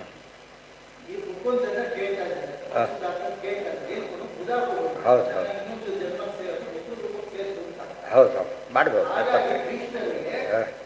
ಕೇಳಿದ್ದೆ ಕೊಟ್ಟ, ಅದೇ ಕೇಳಿದ್ದೆ ಕೊಟ್ಟಿದ್ದೆ ಹೊರತು ಬೇರೆ ಕೊಡಲಿಲ್ಲ. ಹೌದು ಅದೆಲ್ಲ ಹೇಳ್ಬೋದು. ಇನ್ನು ಇಲ್ಲಿ ಹೇಳಿ ಬೇರೆ ಕಡೆ ಹೇಳ್ಬಿಟ್ಟಿದ್ದಾರೆ. ಬುಧ ಅಂದ್ರೇನು, ಪ್ರಬುಧ ಅಂದ್ರೇನು ಬೇರೆ ಕಡೆ ಹೇಳಿದ್ದಾರೆ, ಸೇರಿಸ್ಕೋಬೇಕಲ್ಲ. ಬುಧ ಕೊಡು. ಮತ್ತು ಅವೆಲ್ಲ ಇನ್ನೊಂದೇನು ಅಂದರೆ ಸಮಾನಾರ್ಥಕನೇ ಅವೆಲ್ಲ ಕೂಡ. ಪ್ರಸಂಗ ಬಂದಾಗ ವಿಶೇಷ ಅರ್ಥ ಕೊಡೋದು. ಸುಹೃನ್ ಮಿತ್ರ ಬಂದ್ರಲ್ಲ ಆ ರೀತಿ. ಇವತ್ತು ದುಃಖ ಅಂದರೆ ದುಃಖ, ಶೋಕ ಅಂದರೆ ಶೋಕನೇ. ದುಃಖ ಶೋಕ ಎರಡು ಒಂದೇ, ಮೊರಾರ್ಲೆಸ್. ಆದರೆ ಎರಡು ಒಟ್ಟಿಗೆ ಬಂದಾಗ ದುಃಖ ಅಂದರೆ ಏನಾದರೂ ಹೊರಗಿನಿಂದ ಬಂದಿದ್ದ ದುಃಖ, ಶೋಕ ಒಳಗಿನಿಂದ ಬಂದರೆ ಶೋಕ. ಮನಸ್ಸಿಗಾದ ಆಘಾತ ಶೋಕ, ದೇಹಕ್ಕಾದ ದುಃಖ. ಅರ್ಥ ಆಯ್ತಾ? ಅದು ಸೂಕ್ಷ್ಮ ವ್ಯತ್ಯಾಸ ಇದೆ. ಇಲ್ಲೂ ಕೂಡ ಹಾಗೆ ಪ್ರಸಂಗ ನೋಡ್ಕೊಂಡು ಹೇಳಬೇಕು. ಅದು ಭೀಷ್ಮರಿಗೆ ಮುಕ್ತಿ ಕೊಟ್ಟ ಅಂದ್ಮೇಲೆ ದೊಡ್ಡ ಆಕ್ಷೇಪಣೆ ಮಾಡೋದು, ಮುಕ್ತಿ ಕೊಟ್ಟೇ ಇಲ್ವಲ್ಲ ಅಂತ ಆಕ್ಷೇಪಣೆ ಮಾಡ್ತಾರೆ. ಅದಲ್ಲ, ಮುಕ್ತಿ ಶಬ್ದಕ್ಕೆ ಎರಡು ಅರ್ಥ ಇದೆ. ಒಂದರ್ಥ ಆ ಮುಕ್ತಿ, ದೇವತೆಗಳಿಗೆ ಈ ರೀತಿ ಮುಕ್ತಿ ಕೊಡೋದಿಲ್ಲ, ನಮಗೆ ಕೊಡೋ ರೀತಿ ಕೊಡೋದಿಲ್ಲ. ಪ್ರೊಸೀಜರ್ ಬೇರೆ. ಒಂದು ಮೂಲ ರೂಪಕ್ಕೆ ಹೋಗಲೇಬೇಕು ಅವರು, ಅಲ್ಲಿಂದ ಮುಂದೆ ಹೋಗಬೇಕು. ಅಲ್ಲಿ ಹೋಗ್ಲಿಕ್ಕೆ ಆಗ್ತಿದ್ದಿಲ್ಲ ಅವರು, ಅದು ಇಂಪಾರ್ಟೆಂಟ್. ಅದು ತುಂಬ ಯಾರು ಗಮನಿಸಿಲ್ಲ, ಆಚಾರ್ಯ ಬೇರೆ ಕಡೆ ಹೇಳ್ತಾರೆ. ಧೃತರಾಷ್ಟ್ರ ಇದ್ದಾನೀಗ, ಭೀಮಸೇನದೇವರು ನೋಡಿದರು, ತಾನು ಮಾಡಿದ ತಪ್ಪಿ ಪಶ್ಚಾತ್ತಾಪನೇ ಪಡ್ತಾ ಇಲ್ಲ. ಅದ್ರಲ್ಲಿ ಏನಾಗುತ್ತೆ ಗೊತ್ತಾ? ಮೂಲ ರೂಪ ಸೇರ್ಕೊಳ್ಳೋಕ್ಕಾಗೋದಿಲ್ಲ. ಅದಕ್ಕೇನು ಮಾಡಿದರು? ವೈರಾಗ್ಯ ಹುಟ್ಟಿಸಿ ಒಬ್ಬರು ಹೋಗಿ ತಪಸ್ಸು ಮಾಡಿಸಿ 3 ವರ್ಷ ಮೂಲ ರೂಪ ಸೇರ ಮಾಡಿದರು. ಇದರ ಆಗ್ತಿರಲಿಲ್ಲ. ಭೀಷ್ಮರಿಗೆ ಹಾಗೆ ಆಗ್ತಿತ್ತು. ಯಾಕೆ? ಕೃಷ್ಣನಿಗೆ ಹೊಡೆದಿತ್ತು, ಇವೆಲ್ಲ ಇದೆಯಲ್ಲ. ಅಷ್ಟೇ ಇಲ್ಲ, ಕೃಷ್ಣನ ಮಾತು ಕೇಳದೇ ಇರೋದೇ ಸಾಕು. ಅದಕ್ಕೆ ಕೃಷ್ಣನಿಗೆ ಎದುರು ನಿಂತಿದ್ದೇ ಸಾಕು. ಏನೋ ಕೇಳಿದಾಗ ಸುಮ್ಮನೆ ಏನೋ ಯಾಕೆ ಆ ಕಡೆ ನೋಡ್ತಿದ್ರೆ ಮೈನಸ್ ಪಾಯಿಂಟ್. ಅದು ಹೇಳೋರು ಬೆಲ್ಲ ನೋಡ್ತಿದ್ರೆ ಎಲ್ಲೋ ನೋಡ್ತೀಯ ಅಂತ ಕೇಳ್ತಾರೆ. ಹಾಗೆ ಇಷ್ಟೆಲ್ಲ ತಪ್ಪು ಮಾಡಿದ್ರು ಕೂಡ ಅವ್ರು ಏನಾಗ್ತಿತ್ತು? ಆ್ಯಕ್ಚುಲಿ ತುಂಬ ಗ್ಯಾಪ್ ಬರ್ತಿತ್ತು. ಗ್ಯಾಪ್ ಬರೋದು ಅದು ಬ್ರಹ್ಮದೇವರ ಶಾಪ ಇದೆ. ಕೋಡಿಕಡೆ ಗೋಲಕ್ಕೆ ಹುಟ್ಟಿದೀವಿ ಅಂಥೇಳಿ ಅದೆಲ್ಲ ಅಡ್ಡಿ ಆತಂಕ ಇದೆ. ಅದನ್ನೆಲ್ಲ ಬಿಡುಗಡೆ ಮಾಡಿ, ಅದು ಭೀಷ್ಮ ಮುಕ್ತಿ ಪ್ರದಾಯ. ಅದು ಭೀಷ್ಮ ಮುಕ್ತಿ ಪ್ರದಾಯಕನೇ ಹೊರತು ಈಗ ಮುಕ್ತಿ ಕೊಡಲಿಲ್ಲ ಅಂತಲ್ಲ. ಮತ್ತು ಅಲ್ಟಿಮೇಟ್ಲಿ ಕೊಟ್ಟೇ ಕೊಡ್ತಾರೆ. ಇದು ಎರಡು ಅರ್ಥ ಆಗಿ ಮುಕ್ತಿ ಕೊಡ್ತಾನೆ. ಒಂದು ಸ್ಟಾಪ್ ಇದೆ ಅಷ್ಟೇ, ಒಂದು ಸ್ಟಾಪಿಂದ ಹೋಗೋದು, ನಾನ್ ಸ್ಟಾಪ್ ಹೋಗೋದು. ಬರೀ ಅಪ್ರೋಚ್ ಜ್ಞಾನ ನಾನ್ ಸ್ಟಾಪ್ ಹೋಗ್ತಾರೆ ಅಲ್ಲಿವರೆಗೂ. ಹಾಗೆ ಹೋಗಿ ಬರಲಿ ಅವರು. ದೇವತೆಗಳಿಗೆ ಏನಿದೆ, ಒಂದು ರೂಟ್ ಇದೆ, ಆ ರೂಟಲ್ಲೇ ಹೋಗಬೇಕು. ಆದ್ದರಿಂದ ಭೀಷ್ಮ ಮುಕ್ತಿ ಪ್ರದಾಯಕ ಎಂಬುದಕ್ಕೆ ಮೇಲ್ನೋಟಕ್ಕೆ ಆಕ್ಷೇಪಣೆ ಕಂಡರೂ ಕೂಡ ಎರಡಕ್ಕೂ ಉತ್ತರ ಇದೆ. ಬೋಧರೂಪ ಸೇರಕ್ಕೆ ಆಗ್ತಿದ್ದಿಲ್ಲ, ಸೇರಿಸಿದ್ರು, ಅದು ಮುಕ್ತಿ ಆಯ್ತಲ್ಲ. ಈಗ ಅದೇ ರೀತಿಯೇ ಮುಂದೆ ಹೋಗ್ಲಿಕ್ಕೆ ಅಡ್ಡಿ ಆಗಲಿಲ್ಲ ಅವರು, ಯಾವುದೂ ಅಡ್ಡಿ ಆಗದೆ ಹೋಗಿದ್ದರಿಂದ ಸರಿ ಹೋಯ್ತು. ಮುಂದೆ ಇನ್ನೊಂದು ಸ್ವಾರಸ್ಯ ಇದೆ, ಆನಂದ ಹ್ರಾಸ ಇತ್ಯಾದಿ ಆಗಬೇಕು, ಆಗದಂತೆ ನೋಡಿಕೊಳ್ಳ, ಅದು ಮುಕ್ತಿ ಆಯ್ತಲ್ಲ. ಆಯ್ತಾ? ಈಗ ಬಡಿಸಿದ್ರು ಸ್ವಲ್ಪ ಕಡಿಮೆ ಅಂತ ಹೇಳಿದ್ರೆ ಕಷ್ಟ ಹೋಯ್ತಲ್ಲ, ಹಾಗಾಗಲಿಲ್ಲ. ಪೂರ್ಣ ಮುಕ್ತಿನೇ ಕೊಡ್ತಾರೆ. ಇವೆಲ್ಲ ಸೇರಿಸ್ಕೊಂಡ್ಬಿಟ್ರೆ ಏನಾಗಲಿಲ್ಲ, ಮುಕ್ತಿ ಪ್ರದಾಯ ಅರ್ಥ ಸರಿಯಾಗಿ ಬರೋದು. ಇಲ್ಲಿ ಹೋದರೆ ಕೃಷ್ಣಾಷ್ಟೋತ್ತರ ಶತನಾಮ ಸ್ತೋತ್ರ ಸುಳ್ಳು ಹೇಳಿದಾಗಾಯ್ತು. ಮುಕ್ತಿ ಕೊಡೋದೇನೆ ಕೊಟ್ಟ ಅಂತೇಳಿ ಕೆಲಸ ಕೊಡಿಸಿಳು ಹೋದರೆ ಈ ಕೆಲಸ ಬಿಟ್ಟು ಆ ಕೆಲಸ ಕಳ್ಕೊಂಡ ಹಾಗಾಗ್ತದೆ. ಹಾಗಾಗಿಲ್ಲ. ಇದು ಪ್ರಥಮ ತಾತ್ಪರ್ಯೇ ನವಮೋ ಅಧ್ಯಾಯ. ಇಲ್ಲಿ ಕೃಷ್ಣನ ಬಗ್ಗೆ ಏನು ಹೇಳಿದ್ರು ಅದಿಷ್ಟಕ್ಕೆ ಕ್ಲಾರಿಫಿಕೇಶನ್. ಅಸಂಗ, ಪೆಟ್ಟು ಬೀಳೋ ಸಂಭವನೇ ಇಲ್ಲ. ಅವ್ಯಥಃ, ವ್ಯಥೆ ಚಾನ್ಸೇ ಇಲ್ಲ. ಅಭೇದ್ಯ, ಅಪ್ರಾಕೃತ ಶರೀರ, ಭೇದ ಆಗೋದೇ ಇಲ್ಲ. ಅನಿಗ್ರಾಹ್ಯ, ದೇವ್ರ ನಿಗ್ರಹ ಮಾಡಲಿಕ್ಕೆ ಯಾರಿಗೂ ಸಾಧ್ಯ ಇಲ್ಲ. ಅಶೋಷ್ಯ, ಒಣಸಕ್ಕೂ ಬರೋದಿಲ್ಲ. ಬಂದಿದೆ ಅಶೋಷ್ಯ ಏವಚ. ಆದ್ದರಿಂದ ಸ್ಬಿದ್ಧ, ಅವನು ಹೊಡೆದ ಅಂದರೆ ಹಸುರುಗಂಚಿತ, ಮೈತುಂಬ ರಕ್ತ ಆಯಿತು ಅಂದುಬಿಟ್ರೆ ಅದೆಲ್ಲ ಬದ್ಧ, ಕಟ್ಟಲ್ಪಟ್ಟ ಅಂತ ಕೇಳಿದರೆ ಇತಿ ವಿಷ್ಣು ಪ್ರದರ್ಶಿತ ತೋರಿಸ್ತಾನೆ ಹೊರತು ವಸ್ತುಸ್ಥಿತಿ ಏನೂ ಇಲ್ಲ. ಕೆಲವೆಲ್ಲ ನಾಟಕ ಸಿನಿಮಾಗಳಲ್ಲೆಲ್ಲ ಅದು ಏಟು ತಿಂದು ಹೇಗೆ ಬಿದ್ದಿರುತ್ತೆ ನೋಡಿದವ್ರು ಏನು ಅನಿಸುತ್ತೆ? ಯಪ್ಪ ಏನು ದುಃಖ ಪಡ್ತಾ ಯುದ್ಧ ಯಾಕಾರು ಮಾಡ್ತಾನೆ ಅನಿಸ್ಬಿಡು. ಆ್ಯಕ್ಚುಲಿ ಅವ್ರು ಏನೂ ಆಗೇ ಇಲ್ಲ, ಅದರಲ್ಲಿ ಏನೇನೂ ಆಗಿಲ್ಲ. ಅದು ಆಗ ಮುಗಿದ ತಕ್ಷಣ ಓಕೆ ಅಂತ ಎದ್ದು ಬಿಡುತ್ತೆ, ಹಬ್ಬ ಸದ್ಯ ಎದ್ದು ಬಿಡ್ತಾರೆ. ಅದು ನೋಡೋದಕ್ಕೆ ಆ್ಯಕ್ಚುಲಿ ಅದಕ್ಕೆ ಕಾಣುತ್ತೆ. ಅದು ನೋಡಿದ್ರೆ ಗೊತ್ತದು ಇಷ್ಟರ ಎಫೆಕ್ಟ್ ಕ್ರಿಯೇಟ್ ಮಾಡುತ್ತೆ ಅಂತ. ಯಪ್ಪ ನೋಡ್ಲಿಕ್ಕಾಗಲ್ಲ ಅಂತ ಹೇಳ್ತಾರೆ, ಅಸಹ್ಯ ಅಂತ ಹೇಳ್ತಾರೆ. ಯಾಕೆ? ಏನು ಅಸಹ್ಯವಾದ ಏನಿಲ್ಲ ಅದರೊಳಗೆ. ಆ ಸೀನ್ ಆ ಥರ ಕ್ರಿಯೇಟ್ ಆಗ್ತದೆ. ಈ ಫಸ್ಟ್ ನಾಟಕ ಫಸ್ಟ್ ಆ್ಯಕ್ಟರ್ ಪರಮಾತ್ಮನೆ. ಆತ ನಾಟಕ ಮಾಡಿ ಎಲ್ಲ ಅಭ್ಯಾಸ ಮಾಡಿಸ್ದೆ, ಆತ ಮರ್ತು ಇವ್ರು ಶುರು ಮಾಡಿಕೊಟ್ರು. ಆಮೇಲೆ ಅದು ಮತ್ತೆ ದೇವ್ರಿಗೆ ನಾಟಕ ಮಾಡ್ತಾನೆ ತಿರ್ಬೇಕು. ಅದಕ್ಕೆ ಕೃಷ್ಣ ರೂಪದಲ್ಲಿ ಗೋಪಾಲಕ ಆಟ ಆಡ್ತಿರ್ಬೇಕಾದ್ರೆ ಸೇತುವೆ ಕಟ್ಟಿದ ಆಟ ಗೊತ್ತಾಯ್ತಾ? ಯಾವುದು ಹುಡುಗರು ಕರ್ಕೊಂಡ್ಬಿಟ್ಟು ನೀವೆಲ್ಲ ಕಪಿಗಳು, ನಾನೀಗ ರಾಮ ಸೇತುವೆ ಕಟ್ಟೋಣ ಬನ್ನಿ ಅಂತ ಹೋಗೋದು. ಆ್ಯಕ್ಚುಲಿ ರಾಮನೇ ತಾನು, ಅವ್ರು ಯಾರೂ ಇರಲ್ಲ, ಆಟ ಆಡಿಸಿದ್ದಂತೆ. ಅದೆಲ್ಲ ಭಾಗವತಲ್ಲೇ ಬರುತ್ತೆ. ಆಟ ಆಡ್ತಾ ಇದ್ದ ಕೃಷ್ಣ ಆ ರೀತಿಯಾಗಿ. ಆದರೆ ಅಲ್ಲಿ ಮುಂದೆ ಯಾರಾದ್ರು ಪ್ರಾಕ್ಟೀಸ್ ಆಯಿತು, ನಾಟಕ ಮಾಡೋದು ಅದೆಲ್ಲ ಕೂಡ ನಾಟಕ ಆಯಿತು. ಆಮೇಲೆ ಬರೀ ಜೀವನದಲ್ಲಿ ನಾಟಕ ಮಾಡ್ಕೊಂಡ್ಬಿಟ್ರು ಕೊನೆಗೆ. ಭಕ್ತಿನೂ ನಾಟಕ ಆಯಿತು, ಅದು ತಪ್ಪಾಯಿತು ಅಷ್ಟೇ. ಇದು ಪ್ರಥಮ ತಾತ್ಪರ್ಯ ನವಮೋ ಅಧ್ಯಾಯ, ಅಲ್ಲಿ ಮುಗಿತು. ಇದು ಆಚಾರ್ಯ ಮತ್ತೆ ಮತ್ತೆ ಯಾತಕ್ಕೆ ಬರೀತಾರೆ ಅಂದರೆ ಎಲ್ಲೂ ಕೂಡ ಏನಾಗಬಾರ್ದು, ದೇವ್ರ ಬಗ್ಗೆ ತಪ್ಪು ಕಲ್ಪನೆ ಬರಬಾರ್ದು. Most important. ಸ್ವಲ್ಪ ಹೆಚ್ಚು ಕಡಿಮೆ ಏನಾಗುತ್ತದ, ಮೋಕ್ಷ ತಪ್ಪಿಸುತ್ತೆ, ನರಕಕ್ಕಾಗುತ್ತೆ, ಅನ್ನ ತಪ್ಪಿಸಿ ಹಾಕಿಬಿಡೋದು. ಅದು ಆಗಬಾರ್ದು ಅಂತೇಳಿ ಅಷ್ಟು ಹೇಳ್ತಾರೆ. ಏನು ಹೇಳಿದ್ದೇ ಹೇಳ್ತಾರಲ್ಲ ಅಂತ ಕೇಳಿದರೆ ಭಾಳ ಇಂಪಾರ್ಟೆಂಟ್ ಅದು. ಬೇರೆ ಅದು ಇಂಪಾರ್ಟೆಂಟ್ ಹೇಳ್ತಾರೆ, ಭಾಳ ಇಂಪಾರ್ಟೆಂಟ್. ಮತ್ತೆ ಮತ್ತೆ ಜ್ಞಾಪಿಸ್ತಾರೆ. ಒಂದೊಂದು ಮತ್ತೆ ಕೇಳಿದ್ರೆ ಇಟ್ಕೊಂಡಿದ್ದೀರಾ ಅಂತ ಕೇಳ್ತಾರೆ, ಅದನ್ನು ಮುಟ್ಟಿದ್ರೆ ಅದು ಬಂತ ಅಂತ ಕೇಳ್ತಾರೆ. ಅಥವಾ ಅಷ್ಟು ಗಮನ ಇದೆ, ಉಳಿದೆಲ್ಲ ಕೇಳೋದಿಲ್ಲ. ಇದೆಲ್ಲ ಯೋಚನೆ ಮಾಡಿದರೆ ಮಹಾ ತಾತ್ಪರ್ಯ ಇದ್ದಾಗ ಒತ್ತಿ ಹೇಳಲೇಬೇಕಲ್ಲ. ನವಕಥೆ ಆವೃತ್ತಿ ರಸಕೃತ ಉಪದೇಶ. ಸ್ವಾರಸ್ಯ ಅಂದರೆ ನೀವು ಆವೃತ್ತಿ ಮಾಡಿ, ಅದಕ್ಕೆ ನಾವು ಆವೃತ್ತಿ ಮಾಡಿ ಹೇಳ್ತೀವಿ ಅಂತ ಹೇಳ್ತಾರೆ. ಹೇಳೋದು ಕೂಡ ಅದು ಗುರುಗಳಿಗೂ ಉಪದೇಶ. ಶಿಷ್ಯರಿಗೆ ಆವೃತ್ತಿ ಮಾಡಿಸಿ ಅಂತ ಅರ್ಥ, ಶಿಷ್ಯರಿಗೆ ಆವೃತ್ತಿ ಮಾಡಿ ಅಂತ ಅರ್ಥ. ಆವೃತ್ತಿ ಮಾಡಿಸ್ದೆ ಹೋದ್ರೆ ಏನಾಯಿತು, ಅವ್ರು ಸರಿ ಬರೋದಿಲ್ಲ. ಮೇಷ್ಟ್ರ ಕೆಲಸ ಅದೇ. ಎಷ್ಟೋ ಸರಿ ರಿವಿಷನ್ ಕ್ಲಾಸಸ್ ಅಂತ ಇಟ್ಕೊಂಡ್ಬಿಡ್ತಾರೆ. ಕೊನೆಗೆಲ್ಲ ಎಲ್ಲ ಪೋರ್ಷನ್ ಮುಗಿದಿದ್ರೆ ರಿವಿಷನ್ ಕ್ಲಾಸಸ್ ಮಾಡಿ ಎಲ್ಲ ಪ್ರಾಬಬಲ್ ಇದೆಲ್ಲ ತಿಳಿಸ್ಕೊಡ್ತಾರೆ. ಏನು ನಡೀತು, ಮಾನುಷ ಅಸುರಾನ್ ಮೋಹ ಏನು ದೇವ ಕ್ರೀಡೆಯು ಅಸುರರಿಗೆ ಇದರಿಂದ ಮೋಹ ಉಂಟು ಮಾಡ್ತಾನೆ. ದೇವತೆಗಳಿಗೆಲ್ಲ ಆಟ, ಅವು ಏನು ಆಟ ಆಡ್ತಾನೆ ಪರಮಾತ್ಮ ಅಂತ ಹೇಳಿಬಿಟ್ಟು ಇದಾಗುತ್ತೆ. ಚಿಕ್ಕ ಮಕ್ಕಳೇ ನಾಟಕ ನೋಡಿದಾಗ ನಿಜ ಚೀರ್ಕೊಳ್ಳೋದೆಲ್ಲ ಮಾಡ್ತಿರ್ತಾರೆ. ತಿಳಿದವ್ರು ಏನು ಮಾಡ್ತಾರೆ, ಅವಳೆ ಗುಡ್ ಆ್ಯಕ್ಟರ್ ಅಂತ ಹೇಳ್ತಾರೆ. ಇವರು ಇರ್ತಾರಲ್ಲ ಮನುಷ್ಯಾನ್ ಮಧ್ಯಯಾ ದೃಷ್ಟ್ಯ, ಅವರೇ ಮಧ್ಯ ದೃಷ್ಟಿ, ಆ ಕಡೆ ಇಲ್ಲ ಈ ಕಡೆ ಇಲ್ಲ. ಸ್ವಲ್ಪ ಇದ್ರೂ ಇರ್ಬೋದೇನೋ ಪಾಪ ಆ ಥರ ಇಷ್ಟೆಲ್ಲ ಮಾಡ್ತಾರೆ. ಸ್ವಲ್ಪ ನೋವಾಗಿರ್ಬೋದು ದೋಷ ಅಂಥೇಳಿ, ಅದೆಲ್ಲ ಏನೂ ಇಲ್ಲ ದೇವರಿಗೆ. ಮಧ್ಯವರು ಅಂದರೆ ನಿತ್ಯ ಸಂಸಾರಿಗಳು. ಆದರೆ ನಾ ಮುಕ್ತೇಶು ಕಥಂಚನ, ಮುಕ್ತರಿಗೆ ಇದೇನಾಗೋದಿಲ್ಲ. ಯಾತಕ್ಕೆ ಏನಿಲ್ಲ ಅವರಿಗೆ, ಪ್ರಾಕೃತ ದೇಹನೂ ಇಲ್ಲ, ದೃಷ್ಟಿಯನ್ನು ದಾಟಿ ಹೋಗಿಬಿಟ್ಟಿದ್ದಾರೆ ಈಗಾಗಲೇ. ಅವ್ರಿಗೆ ಅಫೆಕ್ಟ್ ಆಗೋದೇ ಇಲ್ಲ. ಒಂದು ನದಿ ದಾಟಿ ಬಂದರೆ ಪ್ರವಾಹ ಬಂದರೆ ಇವರೇನಾಗುತ್ತೆ, ಮೊದಲೇ ಬಂದರೆ ಪ್ರಾಬ್ಲಮ್ ಬರುತ್ತೆ. ನದಿ ದಾಟಕ್ಕೆ ಮುಂಚೆ ಬಂದರೆ ಪ್ರಾಬ್ಲಮ್, ದಾಟೋದು ಬಂದರೆ ನಿಶ್ಚಿಂತೆ. ಆದ್ದರಿಂದ ಸಮಸ್ಯೆ ಇಲ್ಲ. ಇದಿಷ್ಟು ಸೇರಿಸ್ಕೋಬೇಕಿದೆ. ಹೊಸ ವಿಷಯನೇ ಮತ್ತೆ ಇದರೊಳಗೆ ಹೊಸ ವಿಷಯ ಇದೆ. ಏನಂತ ಹೊಸ ವಿಷಯ ಇದೆ, ಮುಕ್ತರಿಗೆ ಆಗಬಹುದಾ, ಪ್ರತ್ಯೇಕ ಉತ್ತರ ಕೊಟ್ಟರು ಆಗೋದಿಲ್ಲ ಅಂತ ಹೇಳಿದರು. ಮತ್ತು 3 ಜನಕ್ಕೂ ಸಾಮಾನ್ಯವಾಗಿ ಅಸುರಮೋಹನ ಅಂತ ಹೇಳಿ ಅಭ್ಯಾಸ ನಮಗಿದೆ. ಆದರೆ 3 ಜನಕ್ಕೂ ಅಫೆಕ್ಟ್ ಆಗುತ್ತದು. ಅವರಿಗೆ ಆನಂದ ಕೊಡುತ್ತೆ, ದೇವತೆಗಳಿಗೆ ಒಳ್ಳೆ ನಟನೆ ಅಂತೇಳಿ. ಇವರಿಗೆ ಮೋಹ ಕೊಡುತ್ತೆ, ಅವರಿಗೆ ಕನ್ಫ್ಯೂಷನ್. ಇವು ಮಾಡ್ತಾನೆ ಹಾಗೂ ಮಾಡ್ತಾನೆ, ಅರ್ಥ ನೋಡಿದರೆ ಅವನು ಕೊಲ್ತಾನೆ, ಇಲ್ಲಿ ನೋಡಿದ್ರೆ ತಾನೇ ಹೊಡಿಸ್ಕೊತಾನೆ. ಏನಪ್ಪ ಇದು ಭಾರಿ ಪಜಿತಿ ಆಯ್ತಲ್ಲ ಅಂತ ಅನ್ಕೋತಾರೆ. ಆ ರೀತಿ ಮಾಡ್ತಾರೆ. ಅವ್ರ ಜ್ಞಾನ ನೇಚರ್ನೇ ಅಷ್ಟು ಸಂಶಯಾತ್ಮರಾಗೇ ಇರಬೇಕು ಅವಾಗ. ಈ ಕ್ಲಾರಿಟಿ ಕೊಟ್ಟಿಲ್ಲ ಬೇರೆ ಕಡೆಗೆ, ಇಲ್ಲಿ ಕೊಟ್ಟಿದ್ದಾರೆ. ಸುಮ್ಮನೆ ರಿಪಿಟೇಷನ್ ಅಂತ ಓದ್ಬಿಟ್ರೆ ಮೇನ್ ಪಾಯಿಂಟ್ ಮಿಸ್ ಆಗ್ತದೆ. ದಶಮೋ ಅಧ್ಯಾಯ ಒಂದು ಮುಗಿತಲ್ಲ, ಎಷ್ಟು ಆಗಿದೆ. ನಾಳೆ ಅದು ಕಂಟಿನ್ಯೂ ಮಾಡಿ. ಸೊ ಭಾಗವತ ಓದಿದ್ದೇವೆ ಅಂತ ತಿಳ್ಕೊಂಡು ಹೋದವ್ರಿಗೆ ಅರ್ಥ ಆಗುತ್ತೆ, ಗೊತ್ತಾಯ್ತಾ. ಅದೇನು ಗೊತ್ತಿಲ್ಲ, ಲಿಂಕ್ ಸಿಗಲ್ಲ ಎಲ್ಲ ಹೋದರೆ.